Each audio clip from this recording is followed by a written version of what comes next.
Do Go On is coming to Canada in September 2026. We are doing live shows in Vancouver, Calgary, Montreal, and Toronto. Tickets are on sale now. We had a little Patreon pre-sale over the weekend, and a lot of the shows are filling up, especially Toronto and Vancouver. You probably want to get on that. Tickets are available now at dogoonpod.com. Just click on live shows. Canada, we'll see you in September. The Scouting Report's in.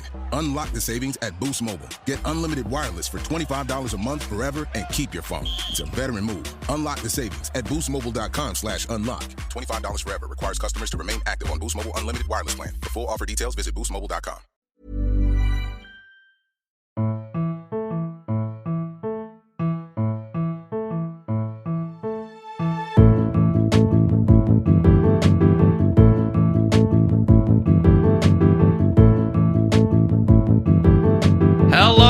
Welcome to another episode of Do Go On. My name is Dave Warnicky, and as always, I'm here with Jess Perkins. Hello. And this week we are joined by a very special guest, returning guest, Seren Jayamana. Hello.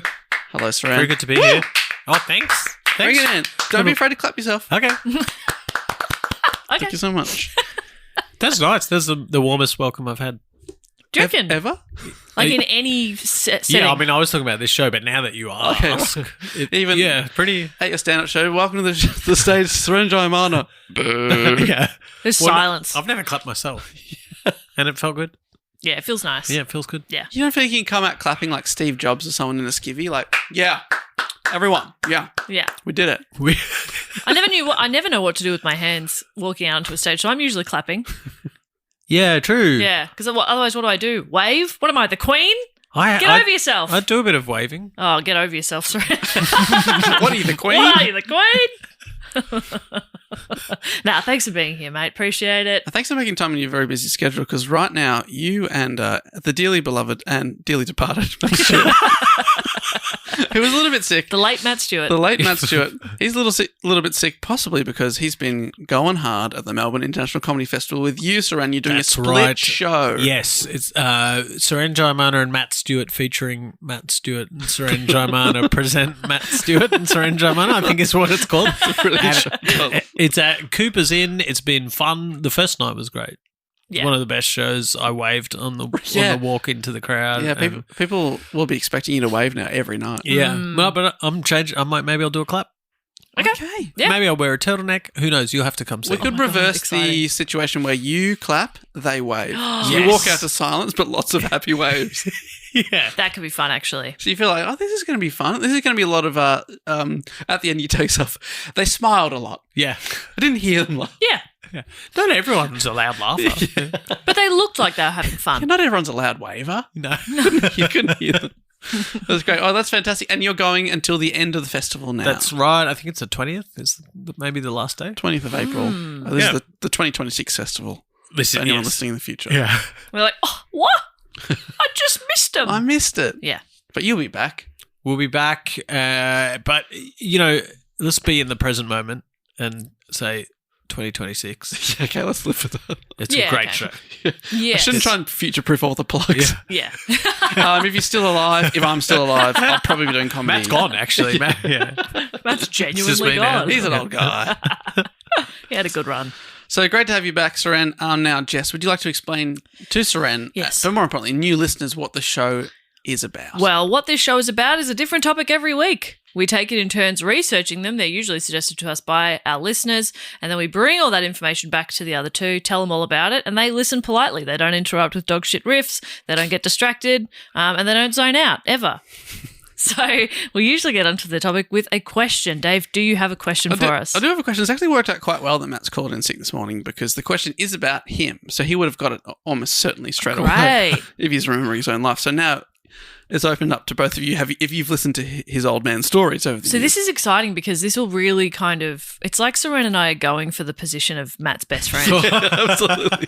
Everything's on the line. And I just thought to myself off pod, I said something to Seren and he said, thank you. And he said, thank you the way Matt does sometimes. And I was like, oh, they're the same. And I don't know who got it from who, but it's cute. So I think Seren is probably closer to Matt. Don't. Now there's pressure. There's a lot of pressure. Oh, Yeah. is there? Just because he took an inflection from me Oh. doesn't mean Well, I that. didn't mean to put any pressure on you. No. Maybe get you off your game. Okay. Wait, are there points involved in this? Yeah, how's this Yeah. work?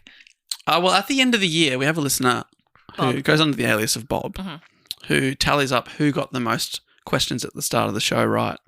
So, Seren, you've got a chance to hit one. Exciting. The question is, where did Matt work as a teen into his early 20s? Safeway. Safeway, the supermarket. The supermarket. Yes. Now Woolworths. That's right. Did you know that, Seren? I thought it was the liquor part of Safeway, but I might be wrong. I think he started out as a trolley boy. He was a trolley He's a boy. trolley set. boy. trolley of boy, course. and then maybe made his way into the deli. You can't be working in the liquor store at 16. No. No.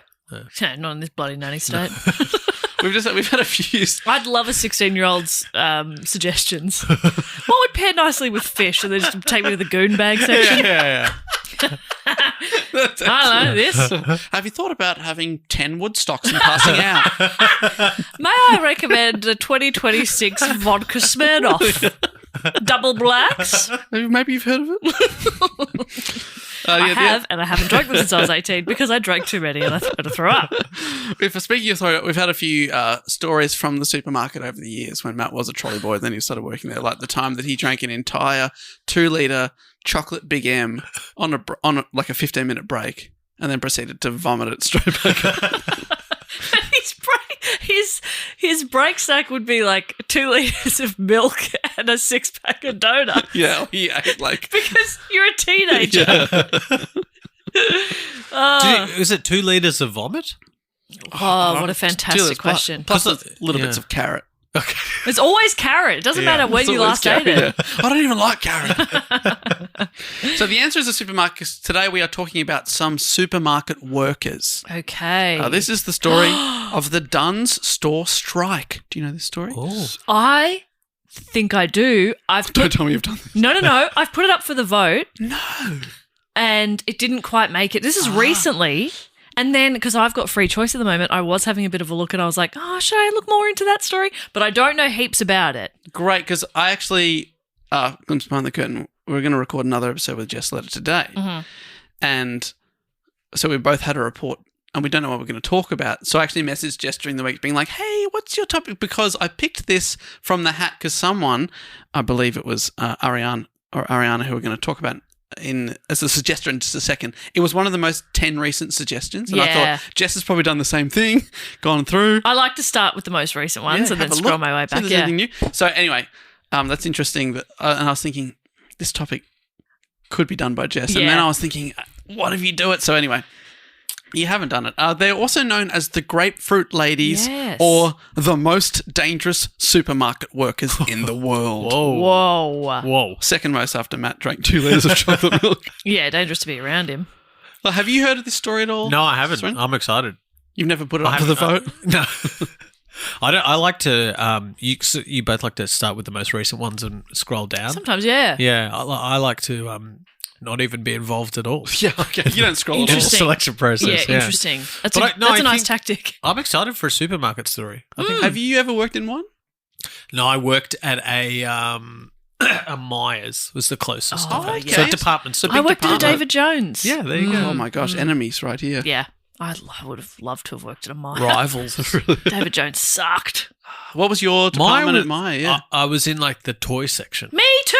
Yeah. That sounds like the most fun one. It was fun. It was pretty fun, and it was over Christmas as well Yes. for part of it. So that was like, but also I had no idea. It's not like you can be an expert in toys. No. All right. You what, kinda what just- should we get my kid? Have you thought about 10 Woodstocks? Yeah. And passing out? Yeah, people usually know what they're looking for when they're in Yeah. the toy department. But I was in toys and kidswear, which was super fun. And then they moved me, a 20-year-old, into like sheets and towels. And I was like, with women who were all in their 60s and 70s. And I'm like, why am I here? What? I don't know. This is a punishment. I can't give people suggestions. I've never bought sheets in my life. I have what my mum got me. Do you want a white one or a blue one? I don't know. And you get so lulled into like, most people are like, you're like, oh, do you need a hand? And they're like, just browsing or whatever. Yes, yeah. The default response to get rid of you. Yeah. And so most of the time you're like, oh, these people don't need me around. But And now if you go to those department stores, you cannot find anybody No. to help you or to put through the transaction. No, there's no one ever. around. Yeah. It's the worst place to shop now. If you're lucky enough to find the cash register, Yes. they're Hide floating it's in in the different middle of the places. shop now. Sometimes, yeah. Or you have to go, you go over to a register and they go, oh, no, I don't actually work for Myer. I work for one of the brands, so I can't put that through for you. You go, that makes total sense. Yeah, absolutely. Love it. Yeah, thanks for having me. Great, but retail's doing well in the Yes. 21st century. I know Yes. So thank you to the 3 people that suggested this to the hat, including Caitlin Corrigan from Lake Macquarie in New South Wales, Anastasia Paris de Arbela, or Paris d'Arbela. My God. It's because it's Paris -D' Arbela. My God, that's beautiful. I've really butchered it, but I love it. You have a beautiful looking name with a hyphen, apostrophe, And an apostrophe. Yeah. There's a lot going on. 2 capital letters, Anastasia Paris d'Arbela. And Anastasia. Yeah, love it. Already such a great name. Great name. And you are in Red Hill in Canberra. Thank you very much. Fantastic butcher/bakery there. What about Candlestick Maker? They don't quite extend. With the Red Hill Butcher, they do a fantastic pie. And finally, I already mentioned Ariana from Ireland, who also gave me some great sources on the topic, because it is an Irish topic. So I put this one up to the vote on Patreon with 4 other topics, and it got over 50% of the vote. Wow. Which is heaps considering that, there's so many other topics. The other topics must have been shit then. I thought they were really good. Isn't that funny? Because I think I've put this up for the vote before, or maybe I haven't, and it did not make it that time. So this time they're like, yes, tell us this story.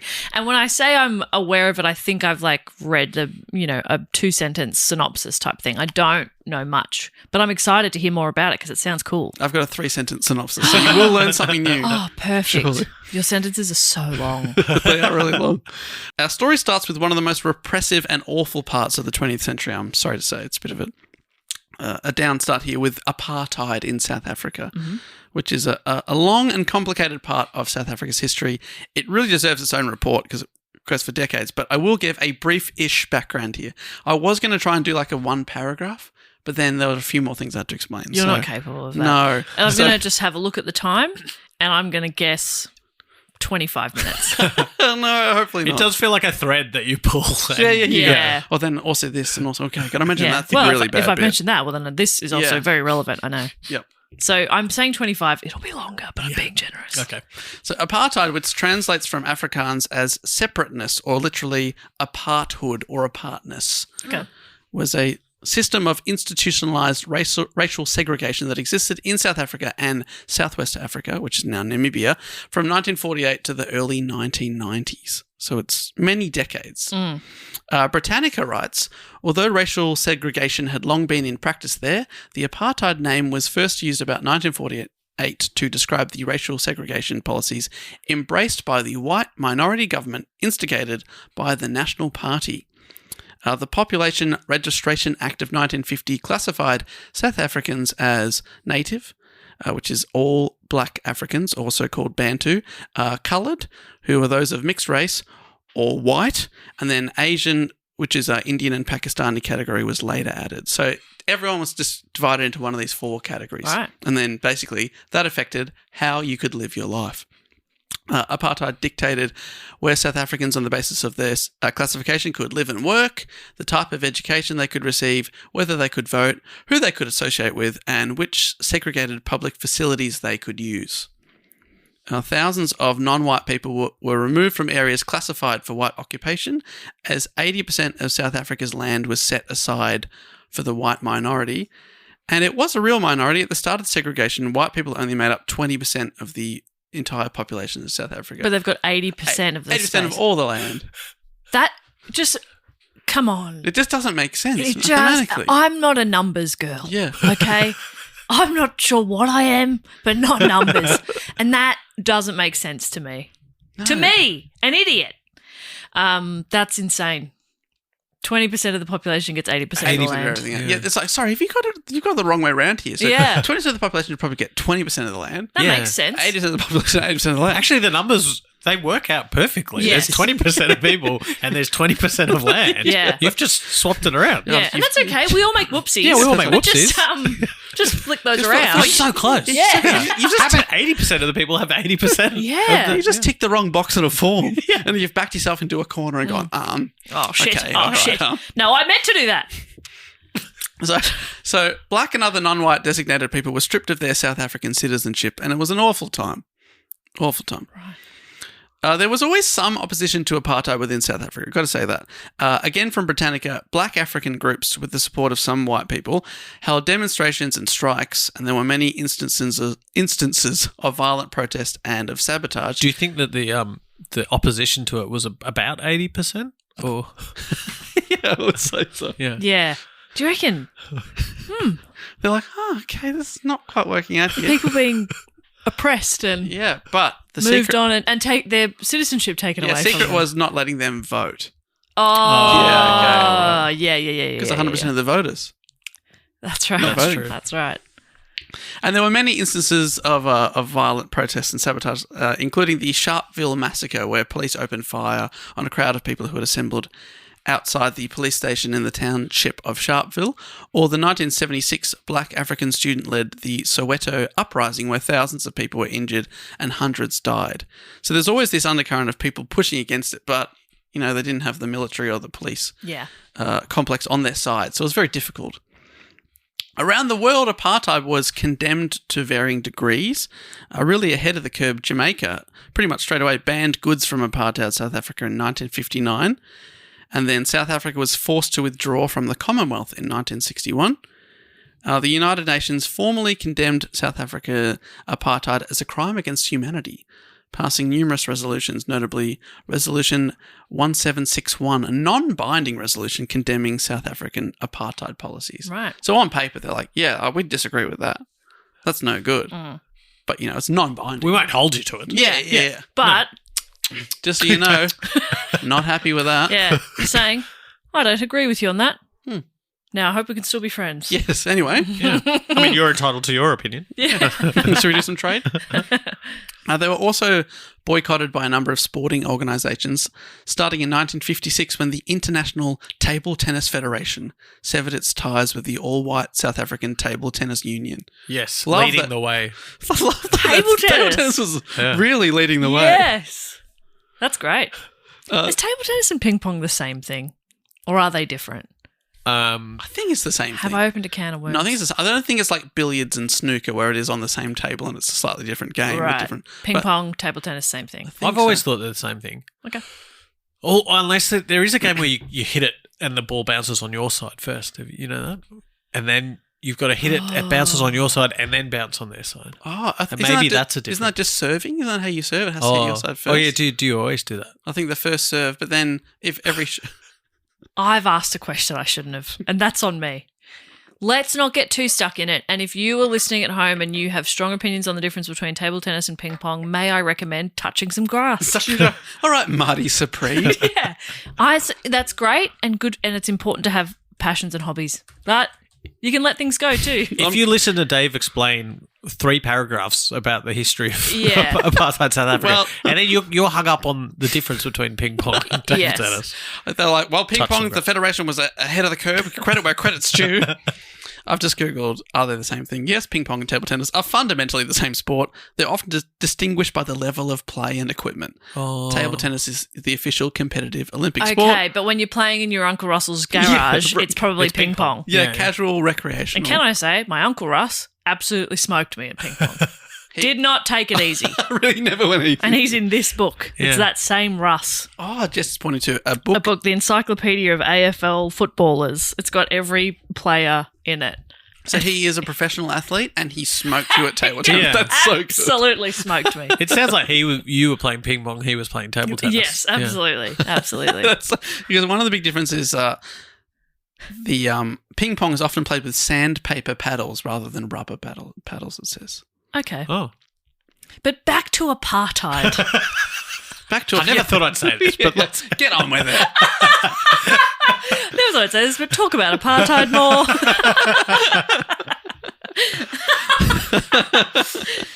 The International Olympic Committee withdrew its invitation to South Africa to the 1964 Summer Olympics. Oh, wow. The International Olympic Committee, the IOC, withdrew its invitation to South Africa to the 1964 Summer Olympics when Interior Minister Jan de Klerk insisted the team would not be racially integrated. So the Olympics was like, all right, well, you have to include non-white people or give them a chance. And then he's like, nope. So they're like, you can't come to the Olympics then. Can I just say, I mean, this is the 60s. Racism rife everywhere, right? Not a hot take. Still everywhere, right? So I think it's great that, what am I trying to say here? It's great that all of these other organisations and other nations are sort of going, that is not okay. But it's like, but there's other racism that you're fine with. You know what I mean? Yeah, that is definitely rife. Yeah. Anyway, just saying. Oh, so you think they should have just let them? No boycott. no boycott. Yeah, don't boycott them. Yeah, until you clean your own backyard. Yeah. I think there's something to that. I think it's interesting though that they're like, no coloured people in our table tennis team or whatever Olympic team. Yeah. But we will go play all of the rest of the world. Like they're willing to get involved in this global event. Yeah. Where it's like, oh yeah, it's the Olympic spirit. It's everyone coming together. That's right. Yeah. They're willing to go to the Olympics where people of all different races, that's kind of the point, all come together and play games, essentially. Yeah, we're playing little games. Let's play little games to a great level. But we are essentially getting together to play games. Yeah, and we won't pick our best team. No. Yeah, that's We'll right. just pick our widest team. Yeah. Yeah. Anyway, there were also boycotts of... There's so many sports we're not good at. White people. Oh, well, I thought you meant you and I, and I'm like, yeah, I know. Like, it's easy to list sports we are good at. Yeah. For me, it's none. Jess, you got a pretty good jump shot. Yeah, okay, sure. Yeah, great. Yeah, we'll say that. There were also boycotts of varying degrees across cricket, rugby, soccer, and tennis.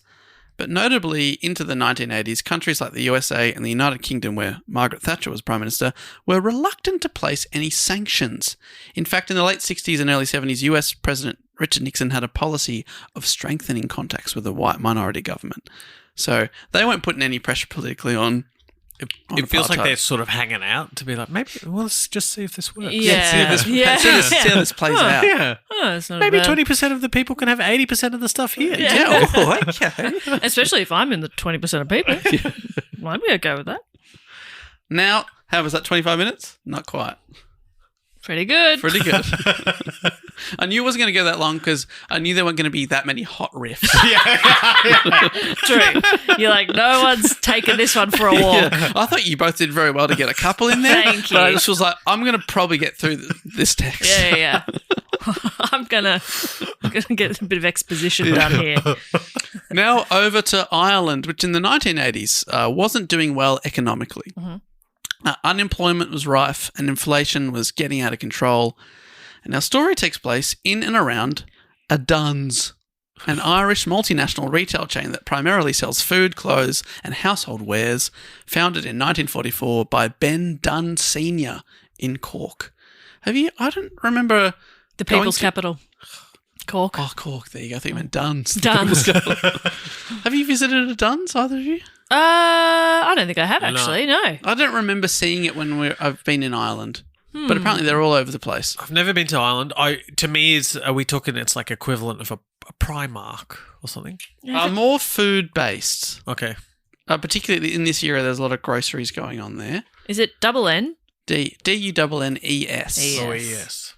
Duns, yeah, because it's founded by Ben Dunn, but it's Duns. I'm looking for the Oh, the logo to see if I you recognise it. the thing, yeah. I don't think I do. Yeah, now when you're on the website now, I'm seeing a lot of clothing. It does look like a sort of Primark type thing.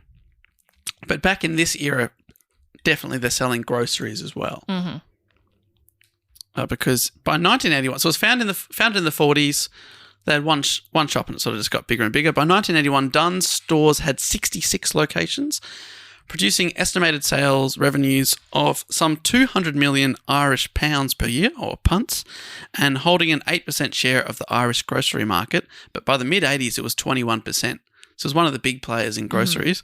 The founder, Ben Dunn Sr., died in 1983, and his son, Ben Dunn Jr., took over the business. Ben Dunn. Ben Dunn Jr. Probably sounds nicer in an Irish accent, I imagine. And that would sound like... I wouldn't know. Yeah. I've never Good heard instinct. one. Good instinct. Do you think his middle name was there and it was Ben there, done that? He'd have to have a double barrel. He'd have to marry.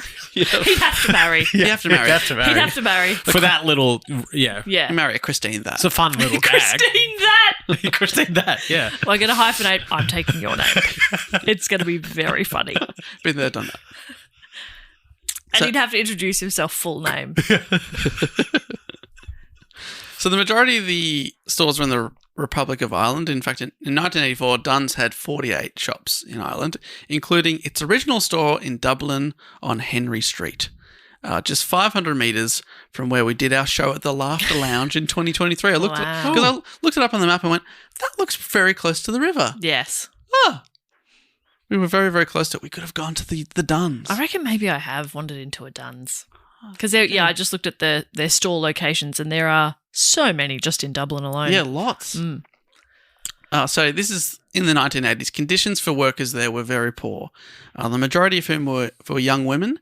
Francesca Newton has a great article for the Tribune that I will link to in the show notes. And she writes that the conditions, they were only allowed 2 toilet breaks of 8 minutes each per day. Wow. Despite the toilet... I don't always need 8 minutes. Yeah, you want It should just be 16 minutes total. Yeah, 4 minutes now, 12 minutes later. Exactly. What if I'm just in quick? I've just wasted 6 Wasted it. minutes. And one, It's a valid point. Now I'm sitting on the can longer You're than I just need sitting to, in there, just yeah, to to maximise the time. Exactly, and Yeah. that feels worse. that feels wrong too. Sometimes you're quick, sometimes you need a little longer. And it wasn't just what you're doing in there, because despite the toilets were 8 floors up. Perfect. So a lot of that was commuting to the toilet. commute That's part time. of your 8 minutes. That can't be. You're probably only getting 60 to 90 seconds in there. Because there would be scenarios where you get complacent on your first visit. Yeah. Yeah, like maybe I'll take 5 minutes on this first That's right. visit. And then Who knows what you do need the later? next- yeah. Yeah. Exactly. After lunch, Yeah, exactly. after a second cup of coffee. 2 coffees in. 2 coffees. You've had a burrito with some extra beans. Okay. Well, that would probably speed up the process. Oh, okay. Yeah, true. That's a short visit. But it might need you need a third visit later. And they go, sorry, you've already had your 2. Yeah. You've Your had a 2 high minutes. protein, not enough roughage in your Yeah, lunch, right. And then you... Yeah, you got to get fibre in. They hand you a bag of fibre. Here's some fibre. Here's some bit of missile. you. Enjoy that. So Newton continues, their bags would be searched when they left the shop, and a point made of embarrassing them if pads or tampons were found. Wait, what? Embarrassed.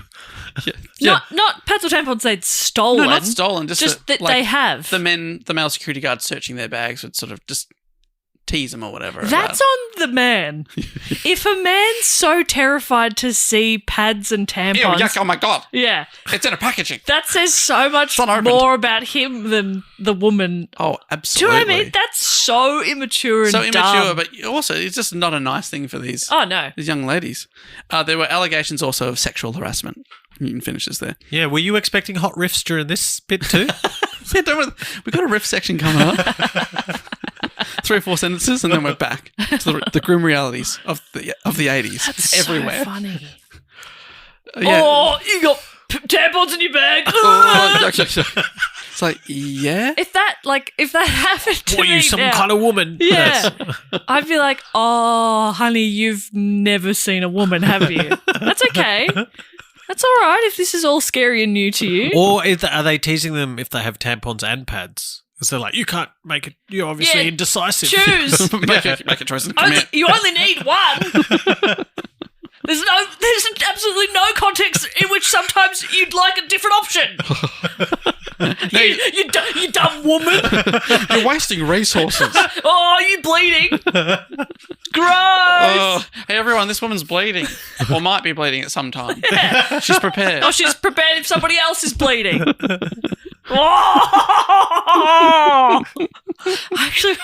Actually, yeah, I get it. Yeah. That was really fun. So It's fun to maybe tease. I understand. Maybe those security guys were being like, maybe it was like a bit they were doing. Yeah. like they were, they're feminists. Yeah. taking the piss It was of men ironic. like that. Ironic is Yeah. what I was trying the whole time I was trying to get to ironic. What's that And I'm like, word? they were like, like they weren't serious. They actually understood the point of the. Yeah. Yeah, they were trying to make a commentary of some Yeah. sort. It was quite clever. But, Yeah, these security guards, very clever. Very clever. Satirical with Yes. their mocking. So a lot of the workers in Duns were members of the Irish Distributive and Administrative Trade Union, the IDATU, I've seen it written, or I would say IDATU. IDATU. The Idatu. Who had been at odds with the Duns management. Ben Jr., who took over, I have seen him described as a tyrant. Cool. That's a word you want. Yeah, but then there were some controversies in the 90s with him, and he was forced to sell the business. Okay. So anyway, we won't get there. So There's no time. Yeah, I just want you to tell that's who's at the top of this chain. So things were already hostile, and the IDAT Union, maybe I just call it that, the IDAT Union, had instructed its members to boycott goods from apartheid South Africa. Right. Again from Newton for the Tribune.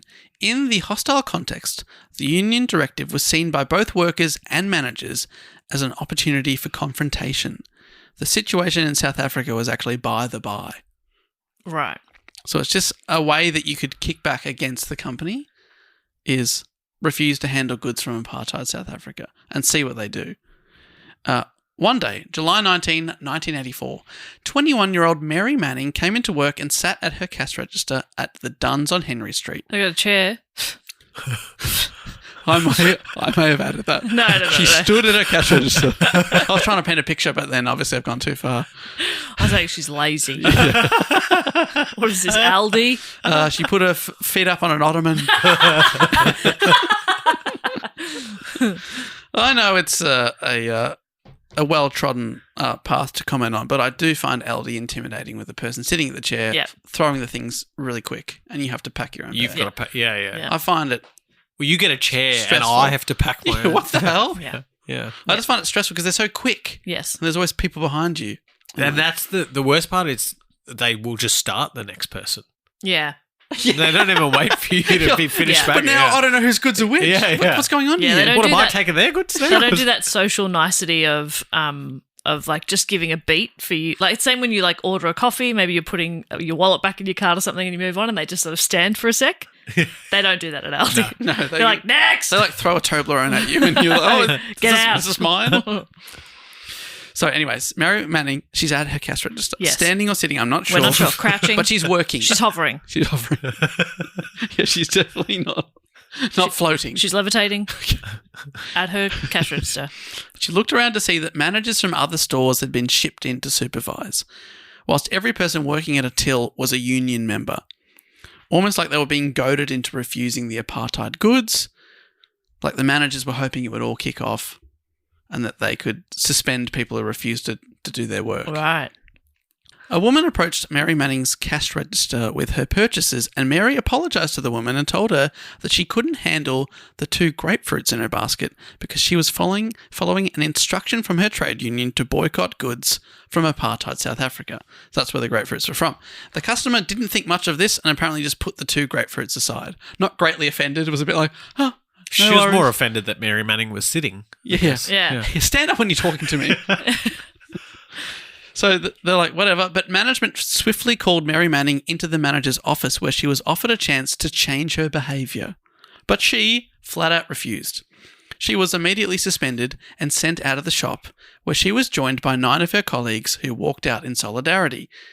The other workers were also young, between the ages of 17 and 28, and 90% were women, so only one man, and they formed a picket line out the front of the Duns. The others were Karen Gearan, Catherine O'Reilly, Tommy Davis, Teresa Mooney, Veronica Munro, Sandra Griffin, Elma Russell, Michelle Gavin, and Liz Deasy. Great names. The Tribune contends, when the workers went out, then, they were driven not by a position on apartheid, but by a desire to put 2 fingers up to Duns management. Basically, they're just following Which the 2 union. fingers? Probably 2 pinkies. 2 thumbs up? Yeah, Oh, no, sorry. Give me one of those people who's like, fingers aren't thumbs aren't fingers. Oh, fingers aren't thumbs. Also true. That's also true. Yeah. By implication. So yeah, it's just a way of like following the union so that they could like start negotiating Yeah. with the shop. Mary Manning is open and honest about this too, recalling that she couldn't spell apartheid at that point, let alone explain what it really was. The strikers thought that they'd be out the front of the shop on strike for a few days, maybe a couple of weeks. It was summer in Dublin and the sun was shining for the first few days, so life was grand for these people. Some of the strikers would skive off out the back to sunbake.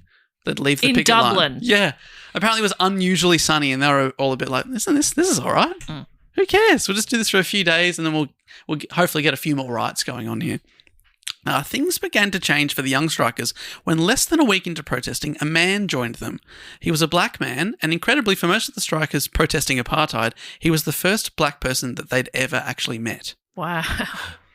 They had no idea who he was or why he was joining them, but they soon learned his name was Nimrod Sejake.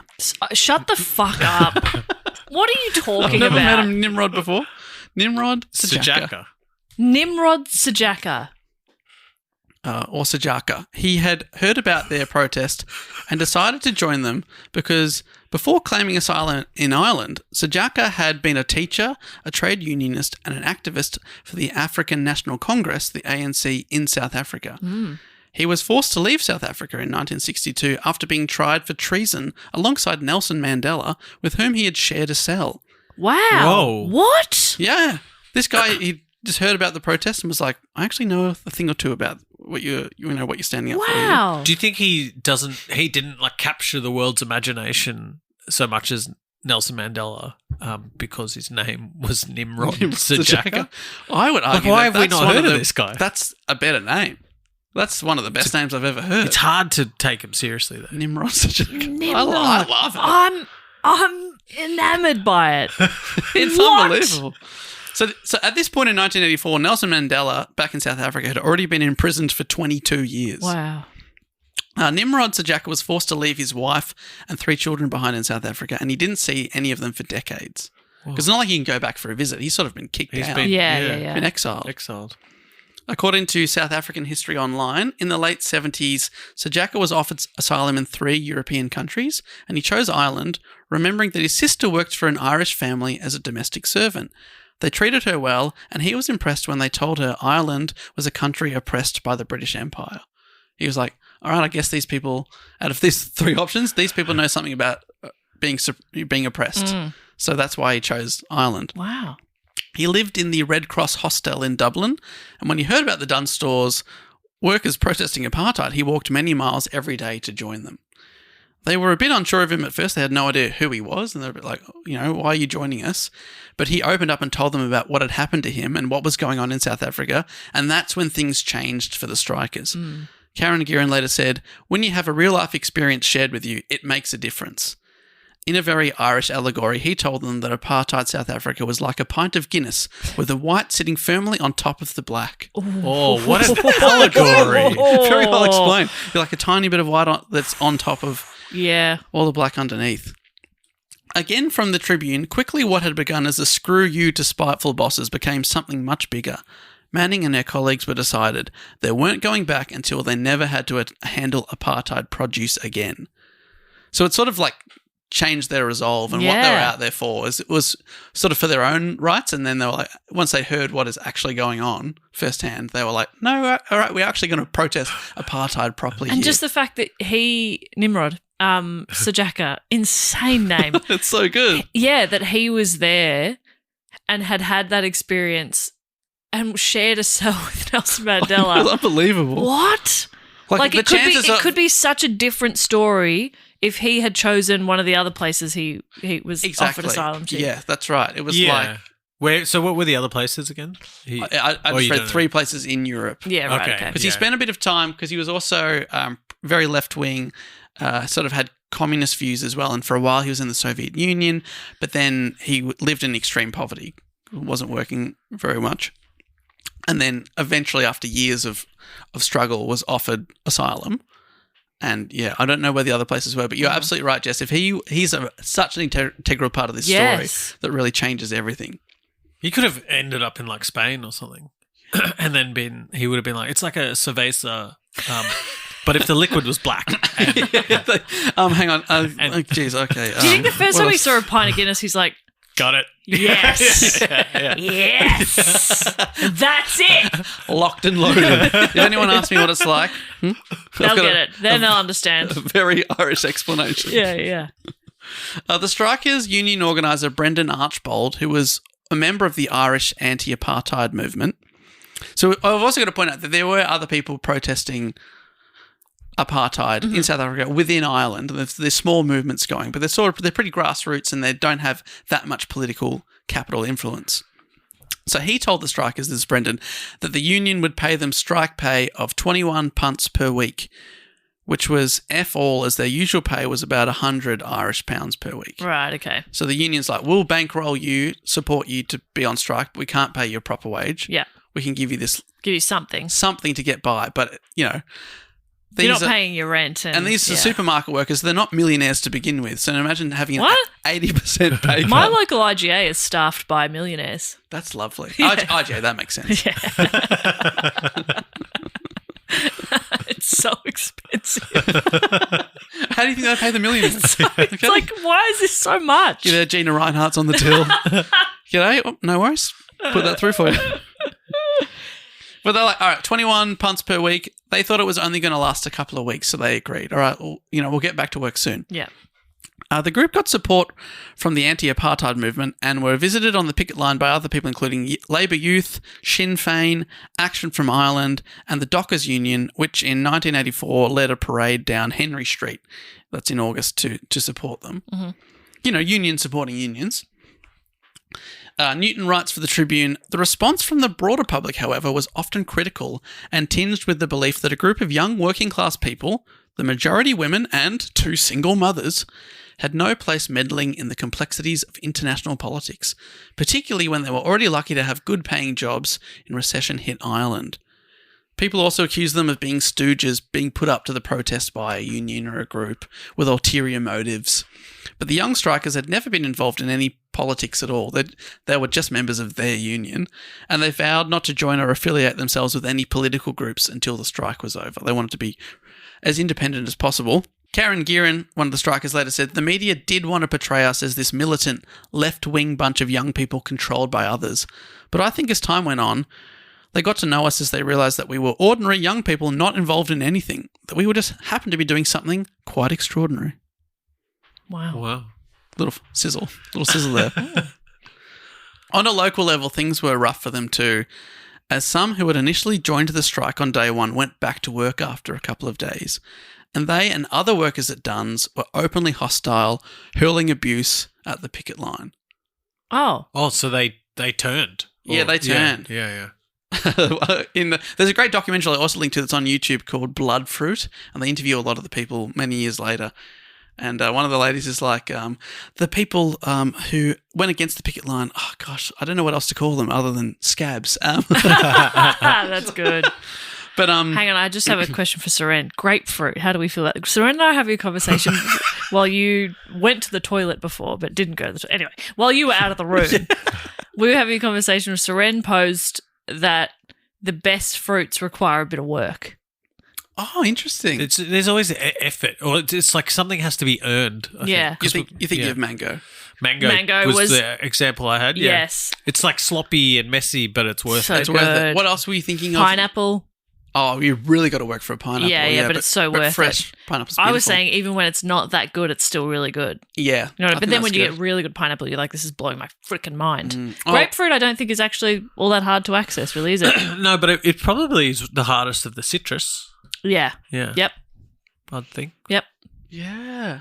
It's hard to access if you have some sort of moral objection to the place that it's coming from. Yeah, then it's very hard to access. Like that woman who just wanted grapefruit for breakfast, and then the person behind the counter said, I can't put this through. And she went, okay. Oh, okay. Probably went and got grapefruit somewhere else. She's like, okay, I understand. Yep. But yeah, I'm not a big fan of grapefruit personally. Bit bitter. It's too bitter for me. Yeah. Yes. Too much. I often fall for Dial it down. Fall for it at buffet breakfast, which I love at a hotel. Love buffet breakfast. And they often have the juice stand. There's apple, orange, pineapple, sometimes grapefruit, and it always looks so delicious. Yeah, it's a great colour. It looks refreshing, and then I have one sip and go, oh! And it feels exotic. You're like, well, maybe I should have exactly. it. When else am I going to have grapefruit I'm not just juice? having this at home. Yeah. Yeah, but Then you realise why. Yeah. But maybe it's great because you have to work for it and that you have to suffer. That's right. The best fruit. You have to not enjoy it. Yeah. Yeah, maybe that's it.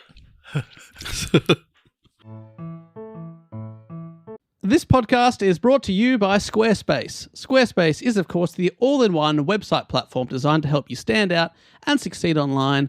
Whether you're just starting out or growing your business, Squarespace gives you everything you need to claim your domain and showcase your offerings with a professional website.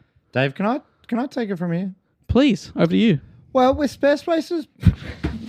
I'll take it from here. With Squarespace's collection of cutting-edge design tools, anyone can build a bespoke online presence that perfectly fits their brand or business. Can I take it from here? Yeah, please. Start with Blueprint AI, Squarespace's AI-enhanced website builder, to get a fully custom website in just a few steps. You guys make it look so easy. Can I try again? Please. Okay. Oh, my God. Squarespace also offers a complete library of professionally designed and award-winning website templates with options for every use and category. It's easy, intuitive.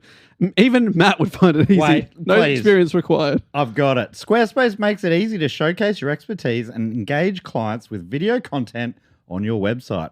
Upload and organize your videos, create stunning video libraries, and even monetize your content by adding a paywall. Perfect for online courses, exclusive tutorials, and premium workshops. Head to squarespace.com/dogoon for a free trial and to save 10% off your first purchase of a website or domain. Big news! Boost Mobile is now sending experts nationwide to deliver and set up customers' new phones at home or work. Wait, we're going on tour? Not a tour. We're delivering and setting up customers' phones so it's easier to upgrade. Let's get in the tour bus and hit the road. No, not a tour bus. It's a regular car we use to deliver and set up customers' phones at home or work.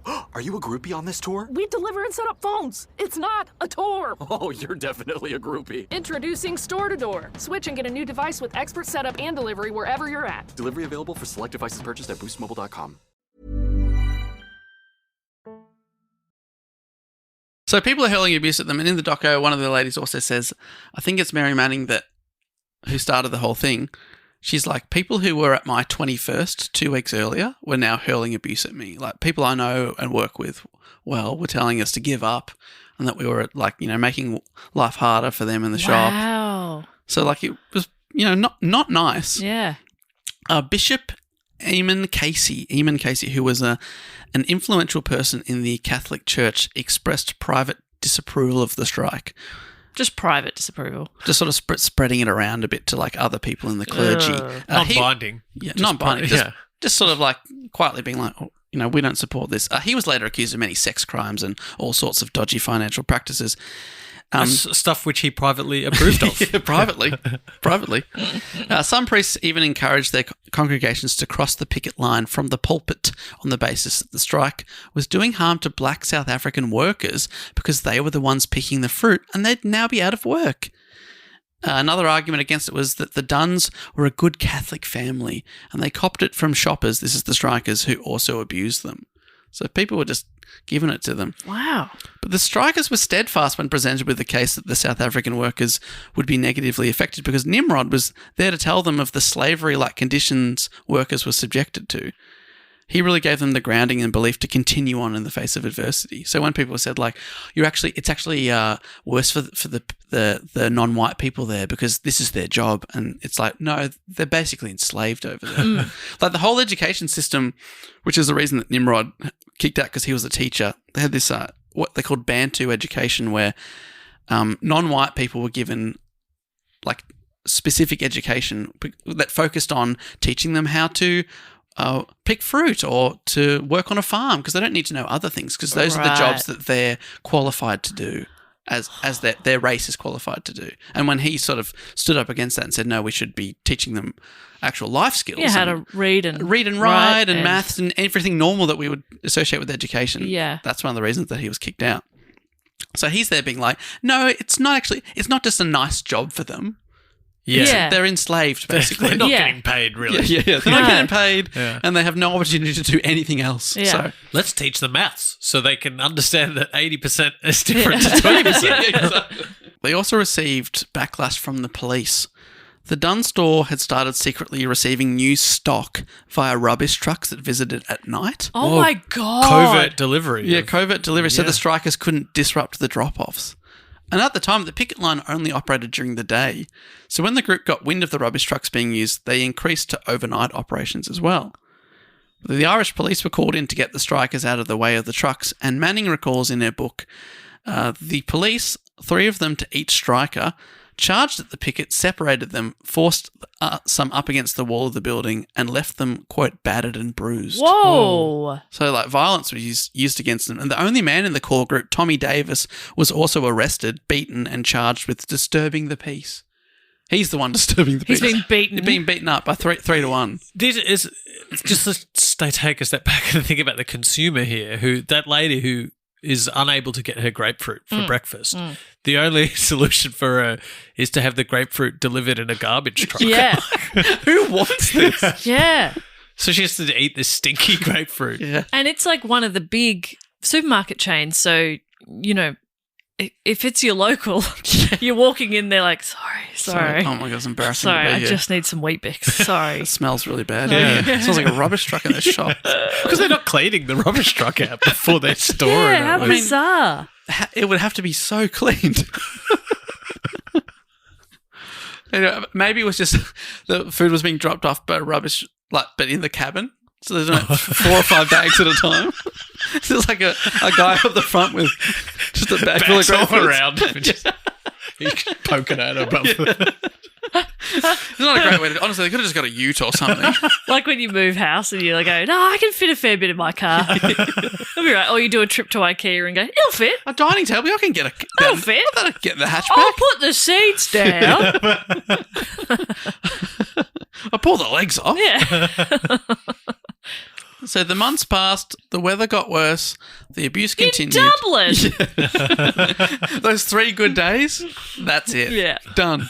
And by good days, they were like, they didn't hit 20. Yeah, I mean, good for them. Yeah, good for them. I say with love, Dublin, my favourite city. To put this into context, you might understand if you're Irish. If you think of a glass of Guinness, Uh-huh. yeah, and the sky most of the time is the colour of the black stuff. And a little bit of the year, it might be like the white stuff. Yeah. Every now and then, if you look really hard at it. You go, it might be this bit of the sun. So the abuse continued, but the strikers didn't give up, and the story began to spread internationally, including into apartheid South Africa, where future Anglican Archbishop Desmond Tutu heard the story. His fame was greatly increasing too, as in 1984, he won the Nobel Peace Prize for his anti-apartheid activism. And on the way to the Nobel ceremony in Oslo, he requested to meet with the Dunstore strikers. Wow. Mary Manning and Karen Gearan took the ferry over to England to meet him. Mary Manning later wrote, "Within 2 minutes, this hugely powerful and influential man had given us more validation than anybody in Ireland since the beginning of our action." I didn't know there was a ferry. Yeah. Still? Yeah, I'm pretty sure. What? I looked at it as an option when we were travelling from Dublin over to Manchester. Wow. Look it up. Let us know. Dublin Ferry. Huh. I guess that makes sense. Still. Dublin to Holyhead. Where's Holyhead? Wow. Oh, a town in Wales. Okay. Okay. There you go. Oh, it's going all over. Oh, I mean, if you look at it, I'll show you guys the map and people at home can look it up. There's Dublin and there's Holyhead. It's the bit that sticks out. So you can just go straight across here. I imagine it still takes hours, but Yeah. beautiful. I'd be throwing up the whole way. I'll just fly. It's okay. How long does it take? Yeah, even if it's like half an hour, I'll just be vomiting the whole time. Oh, our fast ferry, Dublin Swift. 2 hours 15 port to port. That's, yeah. Yeah. You've 15 minutes chugging down a big M Yes. and then 2 hours of Vomiting the bringing big it M. back up. Yeah. Another place is saying they do it in 8 hours. Okay, that's a lot longer. Well, that's such a huge variance. It's huge. One of them's just a speedboat with one guy. Quick, get on. We've got no time. That's Jason Statham. I've got to drop these bags of rubbish. It's called The Rubbish Man. Man, so good. And you know what? We'd pay to see it. I'd watch to see that. Oh, yeah. I'd watch to see that. I'd watch to see that. Honestly, Jason, I'd watch it probably with I'd be on my phone for part of it. Yeah. On a plane, maybe. Yeah. And I'd keep nudging my friend going, this is so ridiculous. And the friend. Yes. And I'm going, I know, I've already watched it. Dave and I, if we're flying internationally together, we'll usually try to sync up a movie to watch at the same time. play it. Yeah, 3, 2, 1, play, and then Yeah. one's usually about a second in front. You're like, Yeah. stop looking, Yeah. spoiling it. Do you pause if one of you has to go to the... Yeah, you do have 3, 2, 1, Yeah. pause, Oh. someone's going to the toilet, or Yeah. the food's coming around. Yes. We're back. I also get too overstimulated if there's like too many sounds happening at once. So if I have something to say, we need to pause as well, and then take one headphone off, and I go, "That was funny." And Dave goes, "Yeah." Yeah, that was then worth. That was worth it. Then we start again. I like that bit. That's great, Jess. Do you want to hit play now? Yeah. Yeah. Okay. 3, 2, 1. Do you browse together as well, or how do you pick it? Last time it was I had asked for Dave's opinion on which James Bond movie I should watch. Oh yeah, the all the Daniel Craig ones. Yeah. And we ended up whittling it down. And what did I end up It watching? was Casino Royale or Skyfall. Skyfall, yeah. And then when I was telling you how much I love Skyfall, I was like, well, I want to watch it too. Yeah. So we watched Skyfall, but I'm pretty sure they'd cut out about half an hour out of the movie. Yes, they'd cut bits out. There was no action. He was just driving around Scotland. Beautiful. Lovely car. Rugged. Lovely car. Yeah. But so they met Desmond Tutu. Manning now points to that as the moment that changed people's attitude, later saying, people began to think that maybe we were right. Wow. Because, he was like a really, really famous guy. Yes. Just won this massive peace award. People are like, well, if he's on that side and he thinks they're good. It just sort of gave them more publicity too outside of Ireland. It's sort of like how people, like what Curtis Stone does for Coles. Absolutely. Yes. Similar kind of. Yes. Yeah. When he's, those $10 deals or whatever. Yeah. Feed your family for $10. Well, if Curtis Stone. If he's thinks feeding the his steaks family are for good, $10, Yeah. That's right. Are they still doing that? Surely by now it's feed your family for $50. It's got to be. Yeah. You can't do it for 10 now. No. Come on. He's like, rice again? Yeah. Plain rice. Rice, can of beans, Yeah. And that's the $50 deal. add a tomato if you want. Pretty good. That's optional. A bon appetit. Throw it in a bowl, ready to go. So it continued on with the strike. Month after month, they had to get by on minuscule strike wages. Veronica Munro actually lost her house as she could no longer afford to pay her mortgage. Shit. But she stayed with the strike. Whoa. Isn't that like- I don't believe in anything enough to to end up just with, I have to give up everything I have. I reckon if you met Nimrod. True. Such an inspiring presence. Yeah, that probably makes the most sense. So they're losing I just so much money. I just get so bored so quickly. I'd be like, oh, I don't know. Maybe it was good having a house. Maybe having a house is all right. Maybe this isn't working. After 2 hours, I'd be like, oh. Such a good quote. Maybe I'd be, I'm not saying I don't, that I'd be like, well, maybe apartheid's great. I'm not saying that. I just think I'd be going, I'm not sure we're the ones to fix it. I don't think this is working. I'm going to go back to my house now. You know what I mean? I'm part of the problem. well, let's see how this works out. Okay. The tide of public opinion was clearly turning in favour of the strikers as every Saturday more and more people joined the picket line. Also, by this point, the dodgy Bishop Casey had U-turned and commended the strikers on TV. Oh, okay. The one that had been spreading rumours before, like, I don't think we should be supporting this. Now he's like, obviously they're doing a great job and the church supports them Right, okay. because it became popular. Yep. It looked good to be on that Yep. side. Yeah, and Desmond Tutu won a Nobel Peace Prize. Yeah. You're like, oh my gosh. He was yeah. a bishop or something? Yeah, but he was Anglican, so they were like, okay, this is not looking good for the Catholics. We better get in there. Yeah. In the summer of 1985, an invitation arrived from their friend and Nobel laureate Desmond Tutu, inviting them to visit South Africa and see the scourge of apartheid in person. Experience what it's like on the ground for these people. Of course, they couldn't afford the expensive trip, and when the union and anti-apartheid movement didn't put up the money, they said, we don't want to pay for that trip. Honestly, fair. The strikers fundraised themselves. Karen Gearan later said, one Friday night we went out around Dublin and raised £6,000. Remember, they were getting paid £100 a week when things were good. Wow. And money's tight in Ireland. Yeah. She continues, that showed us just how much support was out there because the 80s wouldn't have been an affluent time in Ireland. Anyhow, we booked the trip and we were ready to go. Wow. So they had the money to get to South Africa, but when they got to Heathrow Airport in London to do the final flight, Karen Gearin recalled, the South African authorities had told Heathrow that they would not allow the plane to land in South Africa if we were on it. Whoa. We didn't know what the hell was going on. We were asked to submit our boarding passes, and we refused to do it. They even took our luggage off the plane, but we held on to our boarding passes. And there was this whole back and forth. This is a bunch of 20-something supermarket workers. That's right.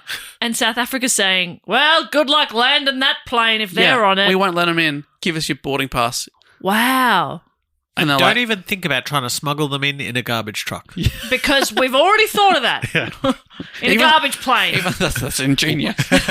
The garbage plane's just the cockpit full of bags and the pilot not being able to see anything. I want to understand too why the boarding pass is so important. Like they've taken their luggage off, they're not letting them on. I think but they're still holding onto the piece of they're paper. like taking the ticket away, so the airline couldn't accept them getting Yeah. on. And there's this big pause. They just got on the plane, and after a 3-hour delay, also apparently when they got on, the captain said, like, these women these are the they're saying these are the women that have made the hold up. They sort of blamed it. Who's saying this? The captain. The captain. And how is he saying it? Oh, sorry, do it. Yeah. Sorry. Ladies and gentlemen, sorry for the 3-hour delay so far coming out of Heathrow into Joburg. Unfortunately, the reason we're held up is there are some very irate young supermarket workers we've had to negotiate with. We have been cleared for takeoff now. We'll be taxiing in approximately 6 minutes. The weather in Joburg, even though we won't be there for about 12 or 13 hours, is currently 24 degrees, a lovely balmy weather, and hopefully you get some rest, and I'll check in with you in a few more hours. Thank you so much. Kevin Group, prepare the cockpit for landing. for takeoff.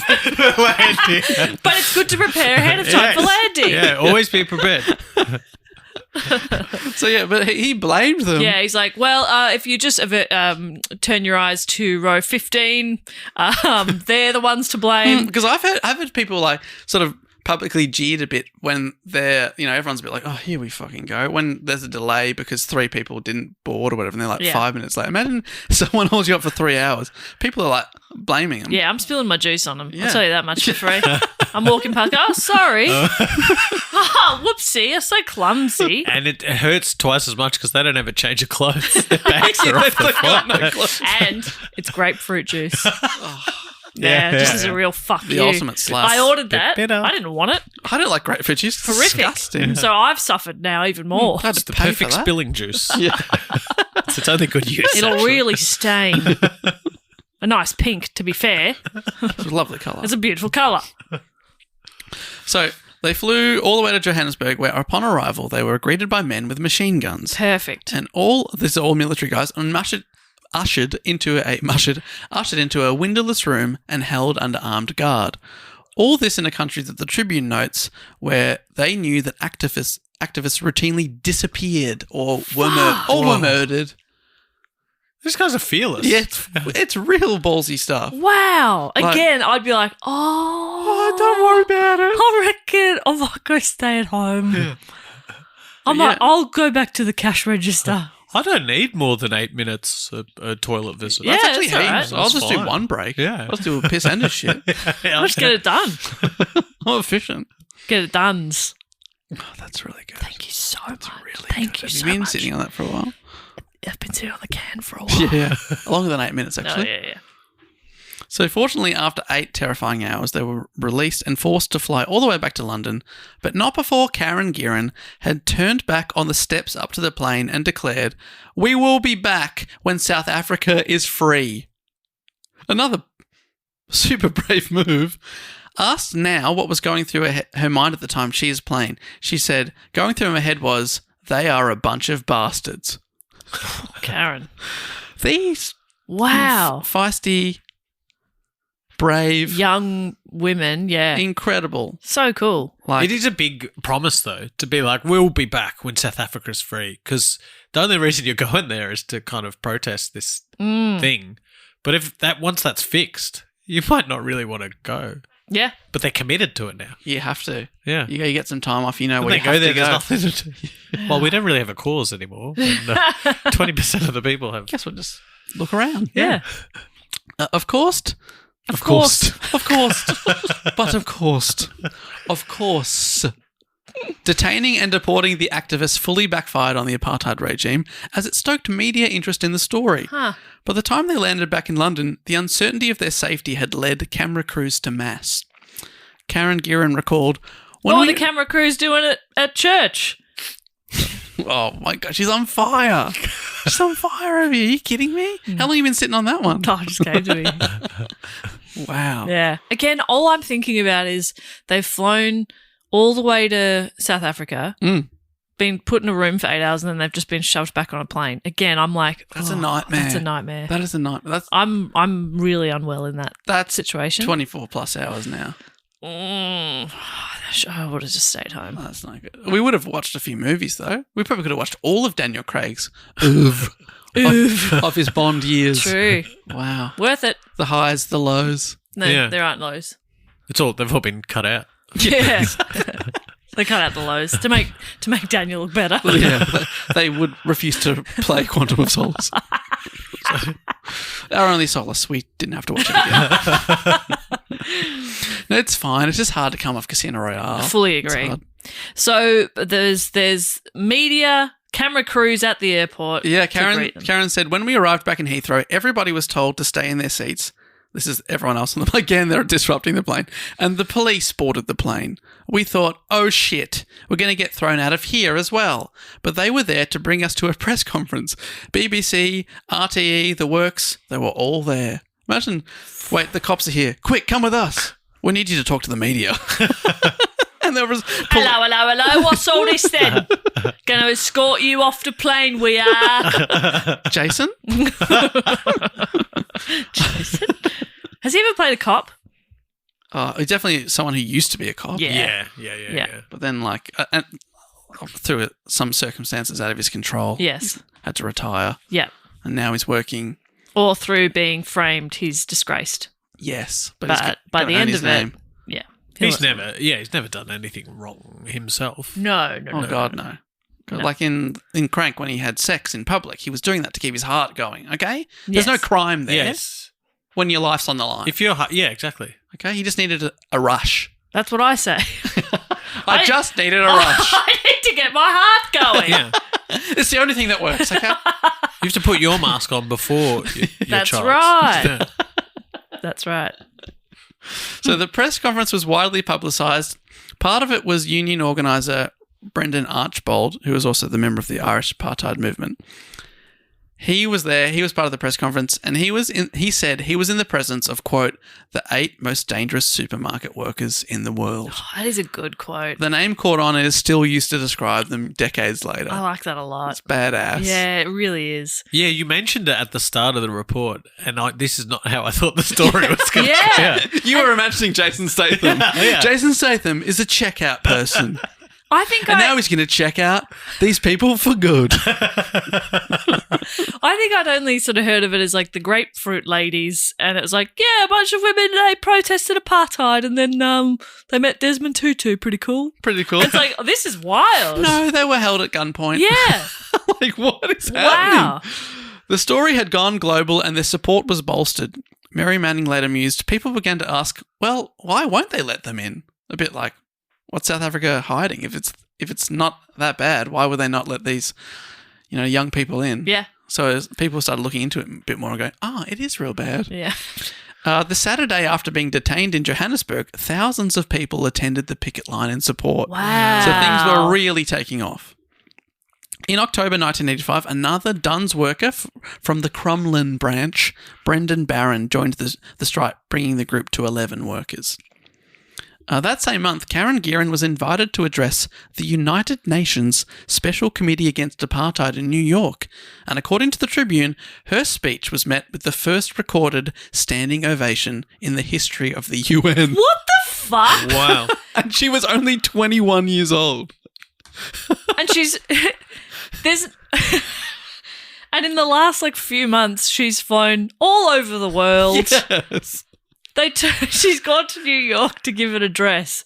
That's amazing. It's incredible. That's unbelievable. That's wild. Not that long earlier, a year or so earlier, she's working at a supermarket, minding her own business, Yeah. having no political thoughts whatsoever, and now she's addressing the United Nations.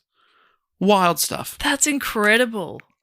In the US, she also met civil rights activist Reverend Jesse Jackson, also singer Pat Benatar, and the guitarist Steve Van Zandt, Little Steven from the E Street Band and the Sopranos. Yeah, the Sopranos. What a group. What a group, a random group of people to meet. Wow. Yeah, I met Pat Benatar. Yeah. Okay. Okay, I also met Little Steven. Yeah. And Reverend Jesse Jackson is like, huge in the civil rights movement. So like, and a lot of these people are asking to meet them. You know what I mean? Like Incredible, Desmond Tutu's yes. like, I'd like to meet them. Yeah. Amazing. They're not like, let's write to Desmond Tutu and see if we can get a postcard maybe back or something. Yeah. Get him to come over. Wow. He's heard about them independently and gone, wow, these people are standing up for us. I'd like to go meet them. Karen recalls that people supported their boycott, saying, a lot of our supporters would go into the store, fill their trolleys, and when everything was rung up at the cash desk, they'd walk out.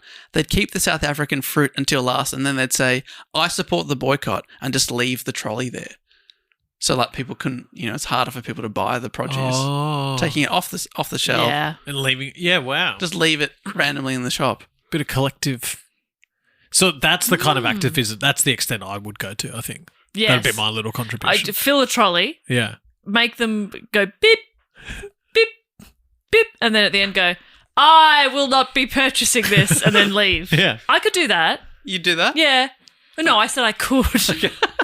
Yeah, big difference when you actually do it. I sort of do it at Aldi because they're going too fast. I'm like, Oh, don't worry about it. I don't need to eat this week. It's all right. I've actually done that before when got some ham from the deli and realised I don't need this and just put it somewhere in the shop. cool.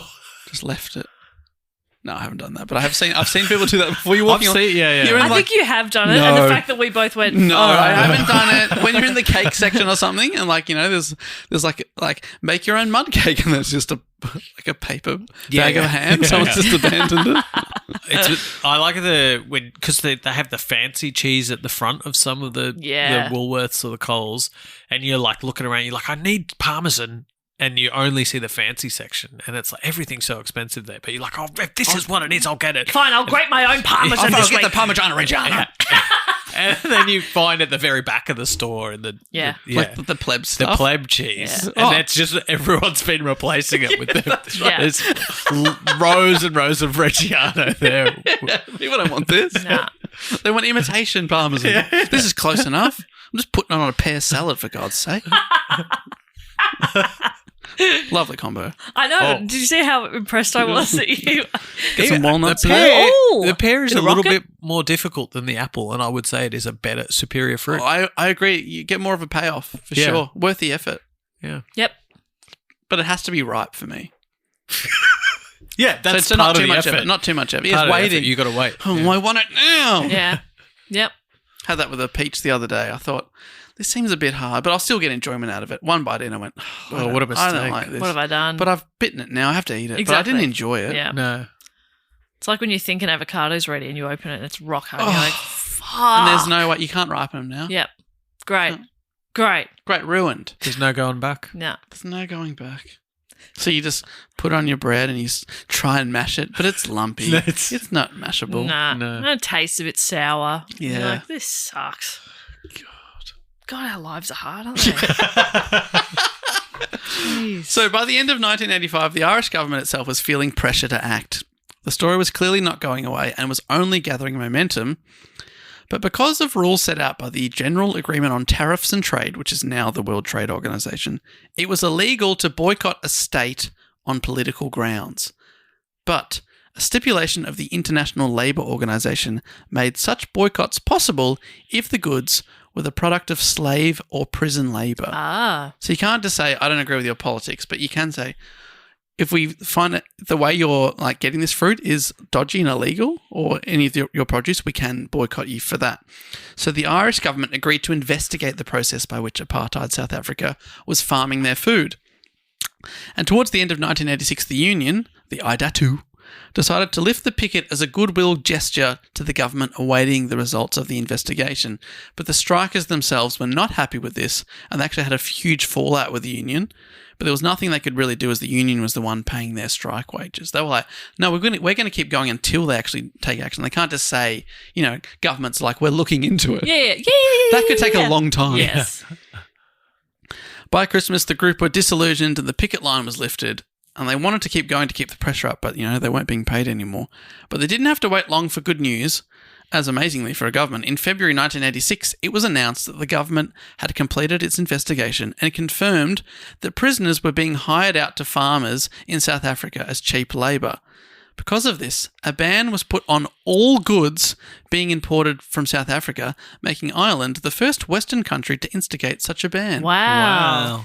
It took effect from January 1987 with a 3-month phase-out period. So by April 1987, all goods were banned, and then and only then was the strike officially lifted. Right.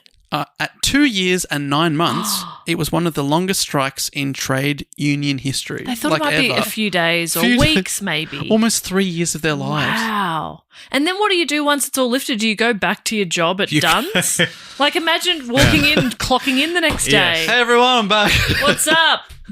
I know last week you were hurling abuse of me from the window up there, but now... Would you like to come to my 24th birthday? That's crazy. Well, after striking for so long, not everyone went back to work for Dunn's. Are you impressed I could add 3 so quickly? That was real. Oh, my God. I know I said I wasn't a numbers girl, but when it's single digits, I'm all right. Okay. +3. Okay, hang on. 24. We did edit out the thinking time to make you sound super sharp. Yeah, thank you for that, AJ. That was very kind. Well done. So, yeah, they didn't necessarily Not just... everyone went, understandably, it's been 3 years. Yeah. Some moved away from Ireland entirely. We went a bit weird on entirely there. I liked it. Went a bit Irish there. I almost called you on it, but I thought, no, I liked it.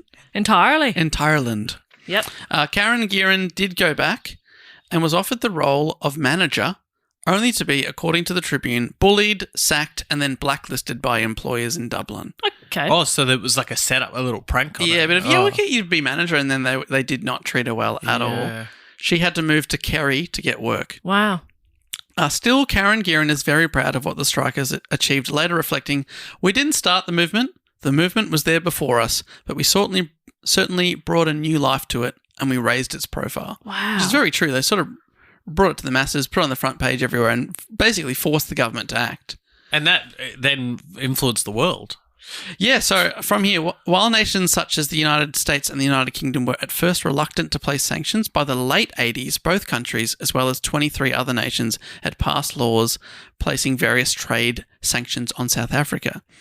Apartheid continued in South Africa until 1990, when it was slowly dismantled through a series of bilateral and multi-party negotiations between 1990 and 1993. It had finally failed after a combination of intense internal resistance, debilitating international sanctions, and the threat of economic collapse. Wow. So it just made it impossible for them to do business, and it was just like on the brink of like complete collapse. So they had to agree, all right, this is not a way forward. And that's when they started negotiating the end of apartheid. A big part of that was in 1990, Nelson Mandela was released after 27 years in prison. And we got to do a report on Nelson Mandela. Yeah. We got it. I've put him up for the vote before. Maybe one of my free choices coming up. It's wild that we haven't. Like, even just reading bits about him here, I was like, oh my God, I got to talk about this guy. Yeah. Got to learn more about him. But shortly after he got out, he flew to Dublin where he wanted to meet the Dunn's store strikers. The event was arranged at a Dublin hotel by the Irish Congress of Trade Unions, and Mandela said, "We know the sacrifices they underwent. Some of them lost their jobs, but what struck us most was the fact that members of the labour movement, so many thousands of miles away from us, felt this sense of commitment to the struggle against racial oppression in South Africa." It's crazy to think that those strikers met the two men who shared one cell in... Yeah. This world is crazy. Right? They would have... And he... Anyway, I don't know why that boggles my mind. It blew my mind. I'm like, what the fuck do you mean? Nimrod's just wandering down the street. Nimrod's there. Yeah. He just happens to live at a hostel 3 miles away. Crazy. And he can just walk there and then tell them, yeah, it's actually really bad. This is what apartheid is all about. And that That's the thing. And then changes. from that, Yes. Snowballs from there. The world is actually, it's so small. When stuff like that happens, you're like, what do you mean? Yeah. Crazy. Apartheid finally ended in 1994 with the first democratic, non-racial elections where Nelson Mandela was elected president. In 2008, the Dun strike was commemorated with a plaque in Dublin, and the plaque was presented by Mandela's successor as president of South Africa, Thabo Mbeki. Mary Manning, the original striker, also has a street named after her in Johannesburg. Oh, that's Whoa, great. that's cool. When Nelson Mandela died in 2013 at the age of 95, the Dun store strikers were invited to attend his funeral, which is pretty great. Whilst there, they also visited the family of Nimrod Sejake in Soweto. He had, by this point, returned to a free South Africa to serve as secretary of the Soweto ANC Veterans League before himself passing away in 2004. Wow. So they went over and they met his family, who, you know, I think his kids and wife hadn't seen him in 3 or 4 decades by the time he went back because he couldn't get in. Wow. But yeah, amazing. It's great that he lived long enough to see a free South Africa. Yes, yeah. And I say that, I'm afraid to say, and I have to put a bit of a bum note at the end here, is that 30 years after the end of apartheid in South Africa, racial inequality is still rife over there. Mm-hmm. In fact, the World Bank reported in 2022 that South Africa was the most unequal country in the world based on the Gini metric, a statistical distribution of welfare indicators commonly used to measure inequality. As one of them, for example, according to Reuters, a series of government interventions have failed to narrow the gap, with the unemployment rate last year, this is about that time, 2022, standing at 36.5% for black people, where it's 7.7% for white people. Wow. So they have instigated a bunch of reforms, but there's still a lot of inequality. So it's still not good, but the Dun store strikers stood up and got their whole country to I don't want to do like a white saviour complex sort of thing here, but they did stand up and get their whole country to ban goods from apartheid South Africa, which is pretty amazing. Yes. It's incredible. And I think it's a long bow to draw, the one that you are clearly drawing, to say that it's because they were antagonised by the security guards on the way out of work. Yeah. They were embarrassed. Yeah. That's right. And that inspired them to go to fight injustice. Their security guards entered apartheid accidentally by making Pointing fun out of the them. tampons. Oh, someone's got to have their period at some point. Oh, tampons at a chocolate bar. Oh, sound the alarm. Oh, No wonder you've been a bit cranky. hell have no fury like a woman in her period in my life. Why don't you just get out there and change world politics? Ha ha ha. And we thank that security guard. We thank you. Not all heroes wear capes. It's just, it blows my mind that they're just a bunch of young people working at a supermarket who just, and it's interesting. I didn't know that it started with more of a union thing and then they went, shit. Yeah, just a way to sort of, stick to middle fingers, Jess, up to up to their employers. And then... Oh, my. That's made me rethink what I think about these young women. That's very unladylike. I flip off the cameras when I walk into this building every day. Every time I walk in, I flip them off. And I'm hoping for a supercut when I die.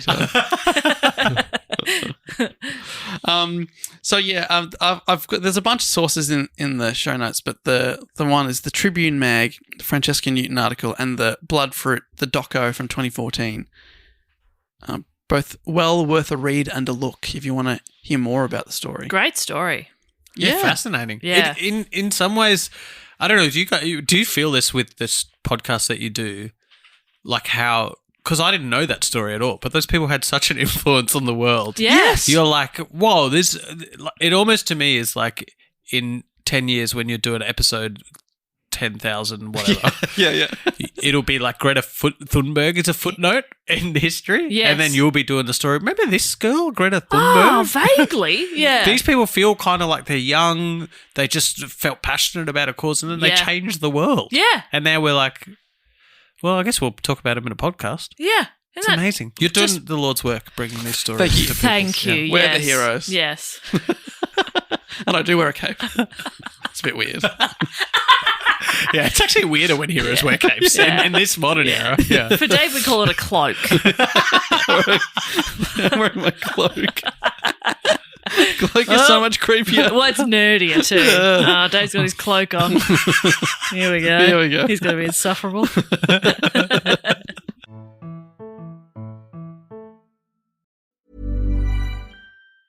Traffic may be locked, but savings isn't. Unlock the savings at Boost Mobile with unlimited wireless for just $25 a month forever. No contracts, no hikes, and you keep your phone. Unlock the savings at boostmobile.com/unlock. $25 forever requires customers to remain active on Boost Unlimited wireless plan. For full offer details, visit boostmobile.com. And as we say goodbye to Seren, we say hello to you, the Patreons. That's right. The third host this week. That's right. Welcome. And every week. Everywhere. Or usually the fourth host. In our hearts. Oh, yeah, that's right. No. Matt's still number 4. Yeah. It's you, me, Patreons. Then Matt. He would agree. This is the section of the show where we get to thank some of the lovely people who support us, who make this show possible. And we do that with a series of increasingly silly tasks, rewards. Yeah, that's right. The first thing we do is a section called Fact, Quote, or Question, where people get to give us facts, quotes, questions, brags, suggestions, recipes. What else has been in there? Raps.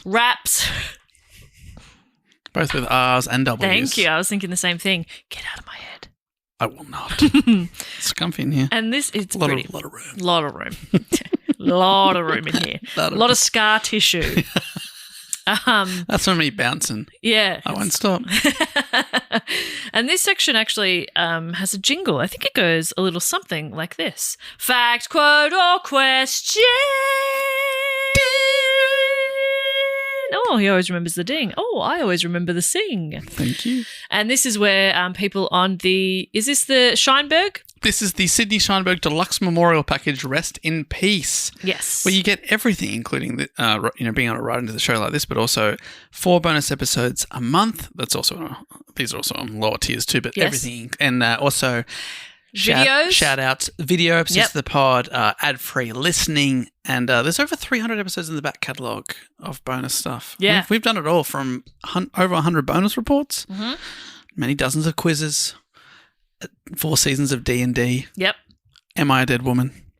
Do Go On This Day. Basically, we can't be stopped. The movie club. There's lots of little pods on there. There's lots. And so people here get to give themselves a title, and they get to give us a fact, a quote, a question, really whatever they want it to be. This is their time to be part of the podcast and to communicate directly with us. We can't ignore them here. First up. Not listening. I'm not reading your comments. First up, we have James Edwards. James has given himself the title Cool Gay Uncle of the Pod. And then in brackets, let's do the bottomless Prosecco drag brunch next Saturday. Okay, I'm free. Yeah. I'm in, Uncle James. James is giving us a question saying, hey, gang, I hope you're well. With the Cheeto-in-Chief, Donald J. Trump, being awarded the first FIFA Peace Prize after Nobel laughed in his stupid face, which random company or organisation would you like to award you a fake humanitarian prize? Oh, okay. And as always, when people ask a question, we like them to answer the question if they can. James has said, I think I'd like the Greg's Sausage Roll Prize for healthy eating. That's absolutely fantastic. I like that a lot. This is a fantastic question. It's a great question. One I wish I had months to brainstorm on. What comes to mind for me is I would love to get the award from the St Kilda Football Club for like greatest supporter or something. Oh shit, that's and then I'll just like put it on my desk in the office next to Matt's desk. Yeah, and I'm the number 1 supporter. I would love to win the Pie Girl Award. Oh, that's really from a local bakery. Can I be a pie boy? No. Oh. I'm the biggest pie fan. Okay, that's not right. It's not correct. Not factually accurate. I don't even eat pies that often. Do you love them though? Nah. Okay, well that makes sense then. That works out. Not a big fan.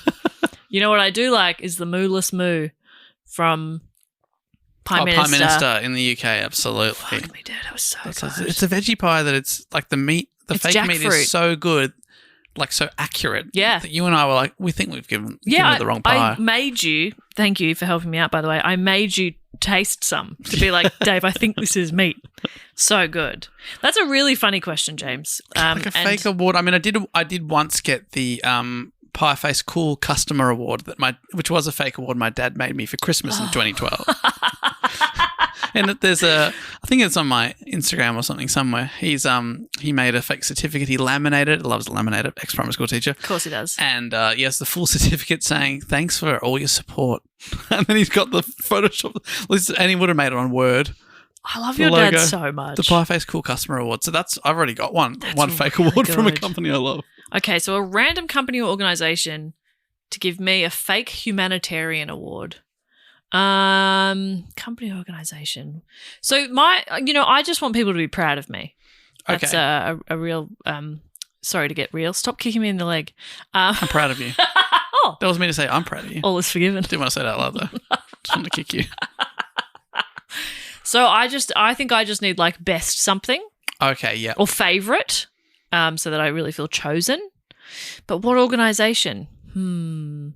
What do I love? Do you love The Sims? Could you be a Sims Player of the Year? Oh my God, what an honour. That would be too much, I think. That would be too much. And it's a humanitarian prize, so like the most moral player. Oh, that's really Which good. is not true. That's not true. Lots of pull ladders will be removed. And every person who plays Sims agrees and goes, yeah, of course. Of course. You're fucking up their lives. It's yeah, fun. of course you're going to get the one man on the street to have affairs with every single person. Don Lothario. He just has affairs, man. Don Lothario. He's a crazy guy.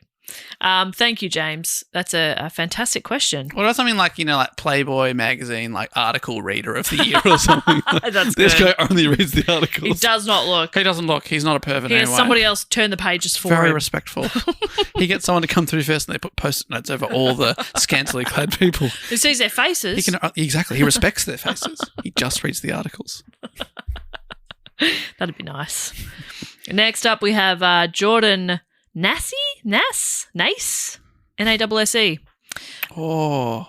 I feel like I've heard Matt say it before. Yeah, and I've heard him say all those before. I'm sorry, Jordan. Jordan's given themselves the title Medal Boy, B-O-I. And how's metal spelled? Like medal or metal? Metal. Metal boy. Sorry, that's on me for not enunciating. Not pronunciating. Exactly. Jordan has got a brag. We love a brag. Show Love off. a brag, saying y'all have done a couple of topics that have a Sabaton song based on it, e.g. The Unkillable Soldier, the Battle of Castle Itter, the Night Witches, and World War One. I just wanted to brag that I'm seeing them live. Oh, wow. They came to Calgary in 2019, but I was working, so I couldn't see them, but I get to see them this time. They're literally my favourite band. With so many battles and conflicts covered, they're perfect for someone like me, war history nerd and metal nerd. I think Matt might like them. He's a bit of a metalhead. I reckon Matt's across them, yeah, because Yes. they're from Sweden. I knew that. I'm Yeah. going to see when they're coming to Calgary because imagine it's the same time we're in Calgary in September. And now a suggestion. Sneaking a suggestion into a brag. Okay, I love that. I suggest you do a report on Simo Haiha. I've said that wrong, but I'm sure if we do the report, I'll learn how to say it properly. AKA the White Death, the most deadly sniper of all time. And there's a Sabaton song about him. He's really cool. Or a report about Laurie Tawney, the soldier of 3 armies. The man literally served in 3 armies, Finnish, German, and American. The Sabaton website has a lot of information on both of these guys. I'm so sorry this is so long. I'm drunk and very excited to see Sabaton live. Love y'all. Have a good rest of your day. Love that. Like just a little thing at the end of, I'm drunk. I'm just looking up there. In Calgary on the 5th of October, which is about a month too late for us. Should we stick around? We should live in Calgary. I think, well, Forever. yes. Well, let's visit Calgary and then see if we want to live in Calgary. That's a good idea. That's really, really exciting. I reckon that Finnish sniper is a well-requested one in the hat. I've seen it pop up a bunch of times, so I'd be excited to get into that especially. Awesome. And Sabaton, got to give him a go. Give him a go. Finally, for Fact Quota Question, this week we have Matthew Whittingham, who's given themselves the title Primates Yellow Ranger. And Matt is giving us a fact, saying, I was re-listening to Matt's bonus report on the Power Rangers curse, and Jess asked, do these people go to school? I'm not sure the context of that question. Do you mean the Power Rangers? Do these people go to school? Well, let's see. Yeah, maybe if I keep reading, Okay, great. Matt will expand. The answer is yes. End of fact. Nah, not really. The Mighty Morphin Power Rangers attended Angel Grove High School and were apparently quite good students. In Season 1, Episode 47 of 60, their class is putting together a time capsule to be opened in 100 years. Their teacher, Miss Appleby, picks the Rangers to bury the capsule as they have the highest grades in the class. 60 episodes in the season is insane. That's more than one a week for a year. That's insane. That's crazy. Maybe it's just me, but it seems like unlikely that 5 teenagers could be fighting aliens every week and keeping up with their homework, let alone have the best marks in the class, even if one of them was smart enough to create a flying car. Billy, if you're wondering. Man, I love how much you know about the Mighty Morphin Power Rangers. Billy was my favourite one, the blue, the guy with glasses. Sure. It doesn't make sense that they would only send 5 students out to bury a time capsule and no one else from the class would attend, nor does it make sense for evil witch Rita to want her picture put in the capsule so history will remember her, when her ultimate plan of conquering Earth would probably do that. And she wants to be in like a high school It's important. time capsule. That's so funny. Of course, these things all happen because if they didn't, there wouldn't be an episode of Power Rangers. But I think we can all agree that I have spent more time thinking about it than any of the writers, and I'm not sure who that reflects more poorly on. That's very I funny. think I do know who it reflects more poorly on. Just do you imagine the writers room have to come up with 60 episodes? All right, time capsule. All right, Rita wants to put a face in there. Next. Yeah. Okay. The power plant. But imagine being the writer who's like, guys, are these guys ever actually in class? Maybe we should just do a few episodes where they're just in history class. Yeah, exactly. I mean, we need to know they're good students as well. Yeah, it's So important. people know they're smart. So kids learn. You stay in school. That's right. And then like a putty man comes in. Yeah. Like a man in a grey morph suit. Like, what are you talking about? What? So thank you to Matthew, Jordan, and James. The next thing we need to do is give some shout outs to people who support us on the shout out level or above. Now, Jess, you usually come up with a game. Yes, I do. I don't need to be here. No, Matt doesn't need to be here. I was thinking, because you know how this all kind of started over grapefruit. Of course. I was thinking, what item from a supermarket or a Dunnes had these people purchased that started a strike? Okay. So you just have to think of something that you could get in a supermarket. Right. Do you want to come up with those and I'll shout out to the people? Because obviously I imagine you've got a random supermarket item generator in front of you. Let's have a look. Supermarket item. I like to type like a boomer. Like I'm looking down my bifocal glasses. Yep. Supermarket item generator. Yep. Grocery store item generator. Fuck yeah. All right. Oh my God, it actually is real? You can get anything That is online these unbelievable. days. All right, so I'm going to read out the person and where they're from, starting with Loganville in Georgia. Hello, and thank you to Beth Fowler. Okay, this isn't actually what I need. I'm just going to have to think. Oh, nope. Random food generator. Here we go. Okay. Beth bought some pickles. Oh, wow, pickles. And they went, I'm afraid I can't handle these pickles. I cannot beep those pickles for you. can't. I cannot go beep. I got to tell you, I have taken a solemn oath to not touch anything that's even vaguely phallic until I'm married. Until I'm married. Yep. Now I'm all over those pickles like a rash. Pickles have had enough of me. Yeah, please put us down. Now I'm only eating phallic foods. The phallic diet. It's pretty good. Okay. Bananas, Carrots, zucchini, capsicum, cucumber, hot dogs. You could, sausages, Yeah. or like those loaves of cookie dough that, like, for some reason come in a sausage. Yes. You could have Dog food. Same dog sort food of sausage. Dog food sausage. You could have some frozen ice creams. Yes. Yep. There's not much else. Yeah, but you're getting a bit of fibre. Yeah, if you wanted ice, you could just go to a novelty or sex shop and buy like Yeah. penis shaped ice blocks. You can just get ice blocks that are like long tubes. Yeah, okay, Good that's for, fine like, too. what? Yeah, that's fine too. Fine, Well, I just bought but you can get penis I just bought ones. 10,000 penis straws. That way I can have whatever drink I want and it's technically phallic. Good on you, Beth. The phallic diet. If I'm on the phallic diet. Oh, not phallic enough for me. Oh, a bit bulbous for me. A bit too girthy. I'm going to stop now. Next up from Mooresville in North Carolina, where in some places they have blue fire engines for some reason.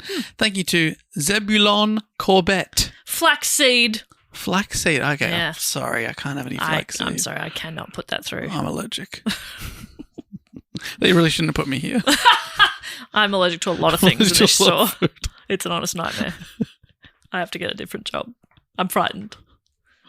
But next up this is such a great name, from Rio Rancho, New Mexico. Which is so great. I've typed in and it says I can get there for a return flight of $1,557. That's really cheap at the moment. No way. Largest and most popular city in Sandoval County, New Mexico. Hello and thank you to Madigan Ray. Madigan bought some sweet chili sauce. That's the good stuff, but Not allowed. Had to go elsewhere to get it. it. Chili? It's the sweet. Oh, absolutely fair enough. Say no more. Madigan, I stand with you. I never cross a picket line. It's not even late in the day. We're just having fun. Oh. We went and got a sandwich and a coffee with Seren. I had a matcha. And now I'm drinking a blue drink. Yeah, that's what it is. It's the blue, It's the blue colouring. Whatever's blue. Yeah, whatever's in there. Next up from Leamington Spa in Great Britain. Hello and thank you to Emma Chantry. Well, Chantry. Lamingtons. Yeah. I love Lamingtons. Hate them. Really? Don't like coconut. Oh, okay. They're pretty coconut heavy. I think we can very agree. coconut heavy. I know we like froth Lamington in Australia, but do other places have them as well? Probably. New Zealand, definitely, because I'm Oh. pretty sure we stole it from them. Oh, my God. It's another one of those. But yeah, possibly.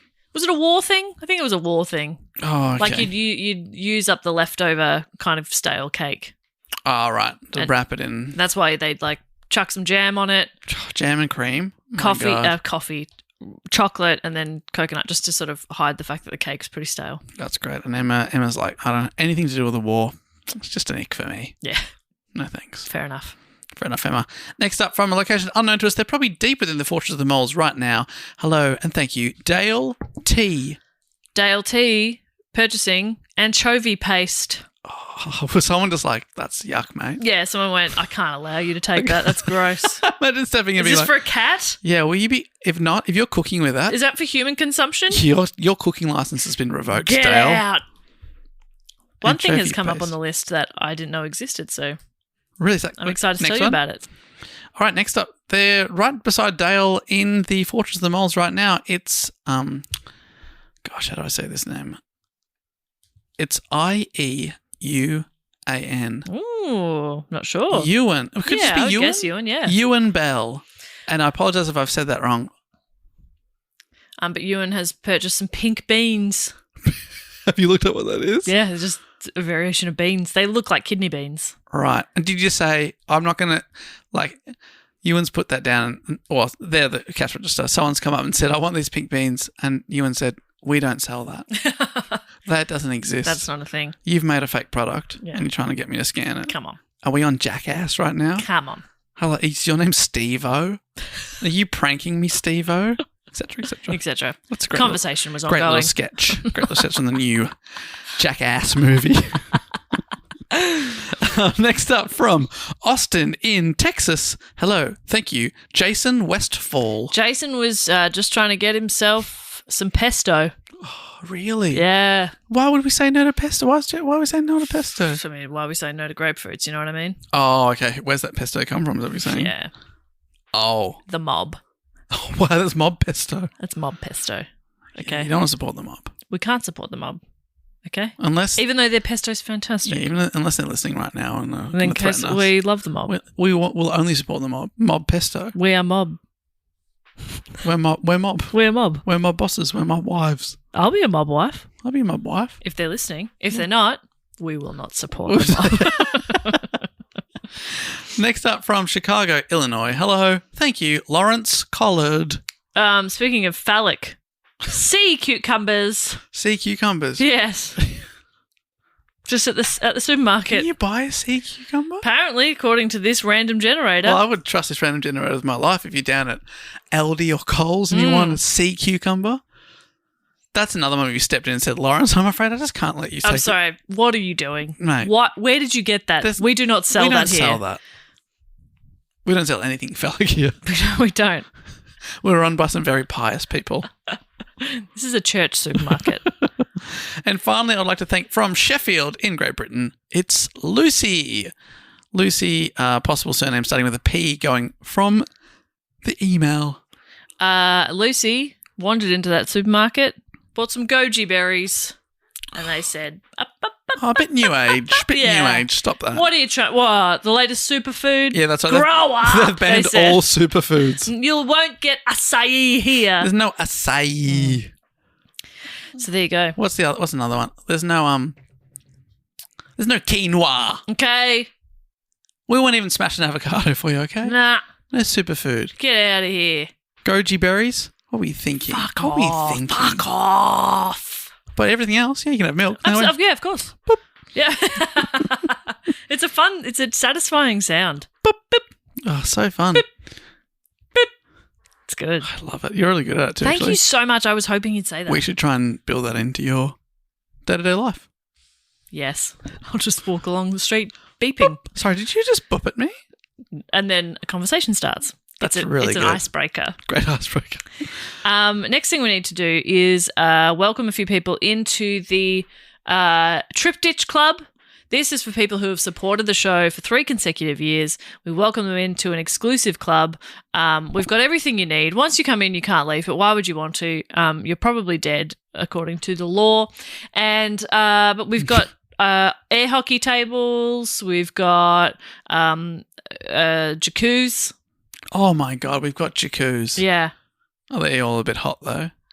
No, they're a bit on the cool side, actually. Get it right, mate. This is not me. I don't handle the jacuzzi. Right, is that like our pool boy? Yeah, our pool boy. We got a pool boy. Can I say Aiden's the pool boy? Aiden's the pool boy. And then we pay him a fair wage. We don't pay him. Reasonable. It's fair though. It's fair. It's terrible. It's really bad. Can't even get the spa and he hot. insists on wearing a Speedo. And we say, please put some weird. clothes on. Which he does. He wears a Speedo over a tuxedo. It's very tasteful. It's a tuxedo. Is that something? Tuxedo! Yes! Is that good? Oh my God, we're going to try and incorporate that into your daily life. Boop! Tuxedo. Great conversation starters. God, I'm fun. First question is, sorry, who are you and why are you talking to me? Why are you in my house? Boop. Boop. Tuxedo. And I do a little spin. As I always say, boop, tuxedo. And then you just walk away. And they're like, who was that? Okay, so I'm behind the bar. Yes, you always prepare a cocktail and or a food item relating to the episode. Yeah, to add to the menu. We keep everything for some reason. We're hiring chef after chef. Yeah, it's getting There's a bit like hectic. 600 chefs in there. If only there was a better way, but we haven't figured it out. Nope. So I ordered a rubbish truck worth of grapefruit. So just the cabin or? Mm-mm. It's like 3 bags? Oh, right. Quite a lot. All in the back. They all smell real bad. No, but like you only use the inside of them. That's true. So who cares? They get a bit yucky on the outside. Yeah, but you've sourced them ethically, I imagine. Yep. And no, absolutely, of course. Of course, absolutely. Everything's above board here at the Trip Ditch Everything's Club. above board. I mean, it's the theatre of the mind. It could be anything. Why wouldn't we make it nice? Yeah, exactly. We paid a good price. We paid more than enough. The farmer was stoked. Yeah. Honestly, he laughed. He laughed with glee. I felt like had been ripped off. He said, name a number. Mine ended in millions. Yeah, and he said, yeah, yeah, that's what I was thinking too. Yeah, so I just got to call my wife real quick. Yeah. Babe, we can retire. Some fucking idiot just paid me $5 million for grapefruit. He said something like that. I'm sorry. I can hear you. I'm sorry. It's pretty unprofessional to make a phone call during a deal. Anyway, so yeah, basically any kind of spirit you want, I can mix it with grapefruit juice. That's great. I got so much grapefruit juice. I mean, if there's anything that's worse than tequila, it's grapefruit juice. Put it together, that's fucked.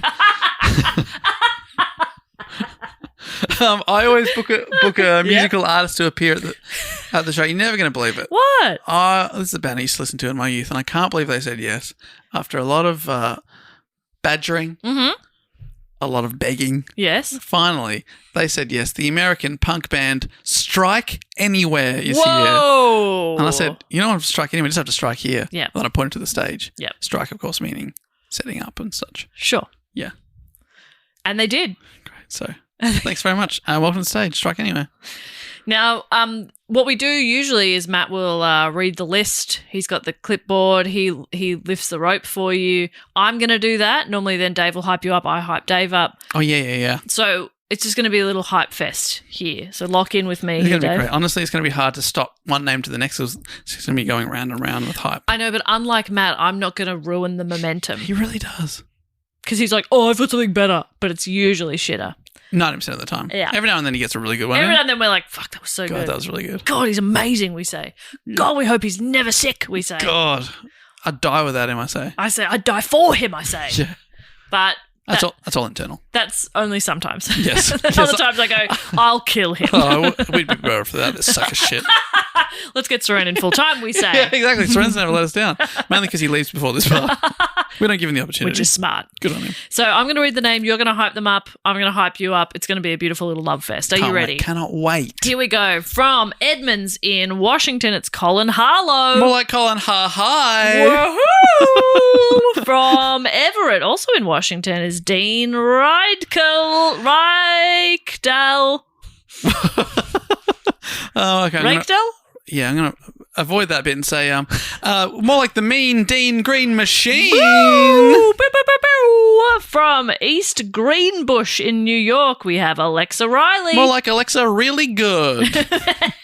From Gig Harbor in this economy, it's one in Washington. It's Drew Goodman. More like Drew Greatman. And from deep within the fortress of the moles, we can only assume it is Philippa Lyons. Hey, I'd be Lions if I said I was disappointed to see you. But I'm going to be Truthins. Philippa, great to have you. That is good stuff. That is really good stuff. Really good, really That positive. made my head hurt. That was so good. Gig Harbor.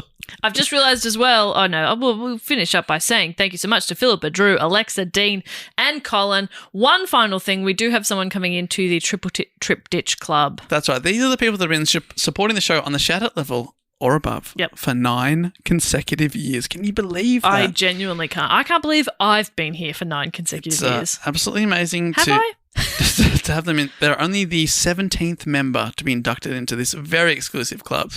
There is a golden rope. A special section of the Trip Ditch Club dedicated just to you guys. And what happens with these people is we read out their names. I salute them. I look at the camera because they've obviously got access to the video feed because they're on the on this tier. Yep. I give them a little compliment or something about them. You give them a little kiss. Yes, consensual. Yes, and we honour them forever. We also allocate them an episode from our back catalogue that they are a custodian of. Yeah.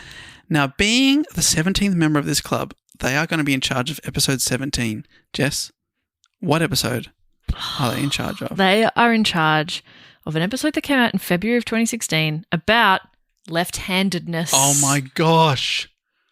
That means a lot to you. I can't believe I just did a report about being left-handed. And it was the 17th one. There were so many topics available. What the fuck? Do you know what I reckon? It's because I have this like coffee table book that I have not opened probably since then. Yeah. About like the history of left-handedness. Oh, that's great. That's perfect. And it just sort of lists like famous left-handed people. I imagine that's what that episode was as well. You're right what you know. And that is now up to this person to be the custodian of. Absolutely. Do you want to read their name? They can decide whether or not we delete that episode forever. No. Please don't. Yeah. We say the copyright still remains with us. Thank you so much. Now we're going to so you're going to read out the name and I'll salute? Yeah, sure. Yeah. And then we'll go back to you for your kissing. So congratulations and please look after left-handedness. Matt Lass. Matt Lass, I'm saluting, I'm looking at the camera and I'm going to say, hey, we did it, buddy. No, you did it. Salute. That's really nice. That's beautiful. That's really nice. Welcome on into the Triple Trip Ditch Club, Matt. Make Imagine yourself at home. Imagine if Matt's a left-hander. I know, imagine. Let us know, Matt. And feel free to lie. I mean, it's like, it's not impossible, of course, but it's about 10% of the population's left-handed. So it'd be great, but I'm not sure. We wouldn't bet the house on it. I am wondering, because he's only the 17th person to enter the Triple Trip Ditch Club, I wonder what percentage of them are left-handed. Huh. Does that make you think? Maybe all of them, because left-handed people are great. Whoa. That's huge. Well, look, that brings us to the end then. That's everything we need to do. I feel like I've really carried this Patreon section, so if you want to wrap it up, Dave, that'd be great. I think you did a fantastic job. Thank you so much. Thank you very much. Thank you so much. If anyone Dave, thank you so much. Thank you. No, Dave, thank you so much. Hey. Dave? Thank you so much. Thank you. Right, I gotcha. Thank you to everyone at home as well for listening to the episode, coming this far with us. We appreciate you. Of course, you can get in contact anytime. There's a lot of information on our website, dogoonpod.com, including where you can suggest a topic, sign up to Patreon, get some of those rewards, listen to our other shows, including Who Knew It with Matt Stewart, Jess Writes a Rom-Com, Book Cheat, Primates, Listen Now, and possibly more one day. But we really, really appreciate you, being part of the show. Our social media is at Do Go On Pod, except for TikTok. We are at Do Go On Podcast. Correct. Because young people are confused by what a pod is. That's right. They're like, what? What is this, some sort of potty? Yeah. Am I pooing on you? And it's like, God, we say nearly never. Nearly never. Nearly never. You got to pay a lot of money for that. Yeah, that's right. So that's at Do Go On Podcast if you want to see clips of the show. We'll be back next week with another episode. Thank you so much for listening. And until then, I will say goodbye. Bye.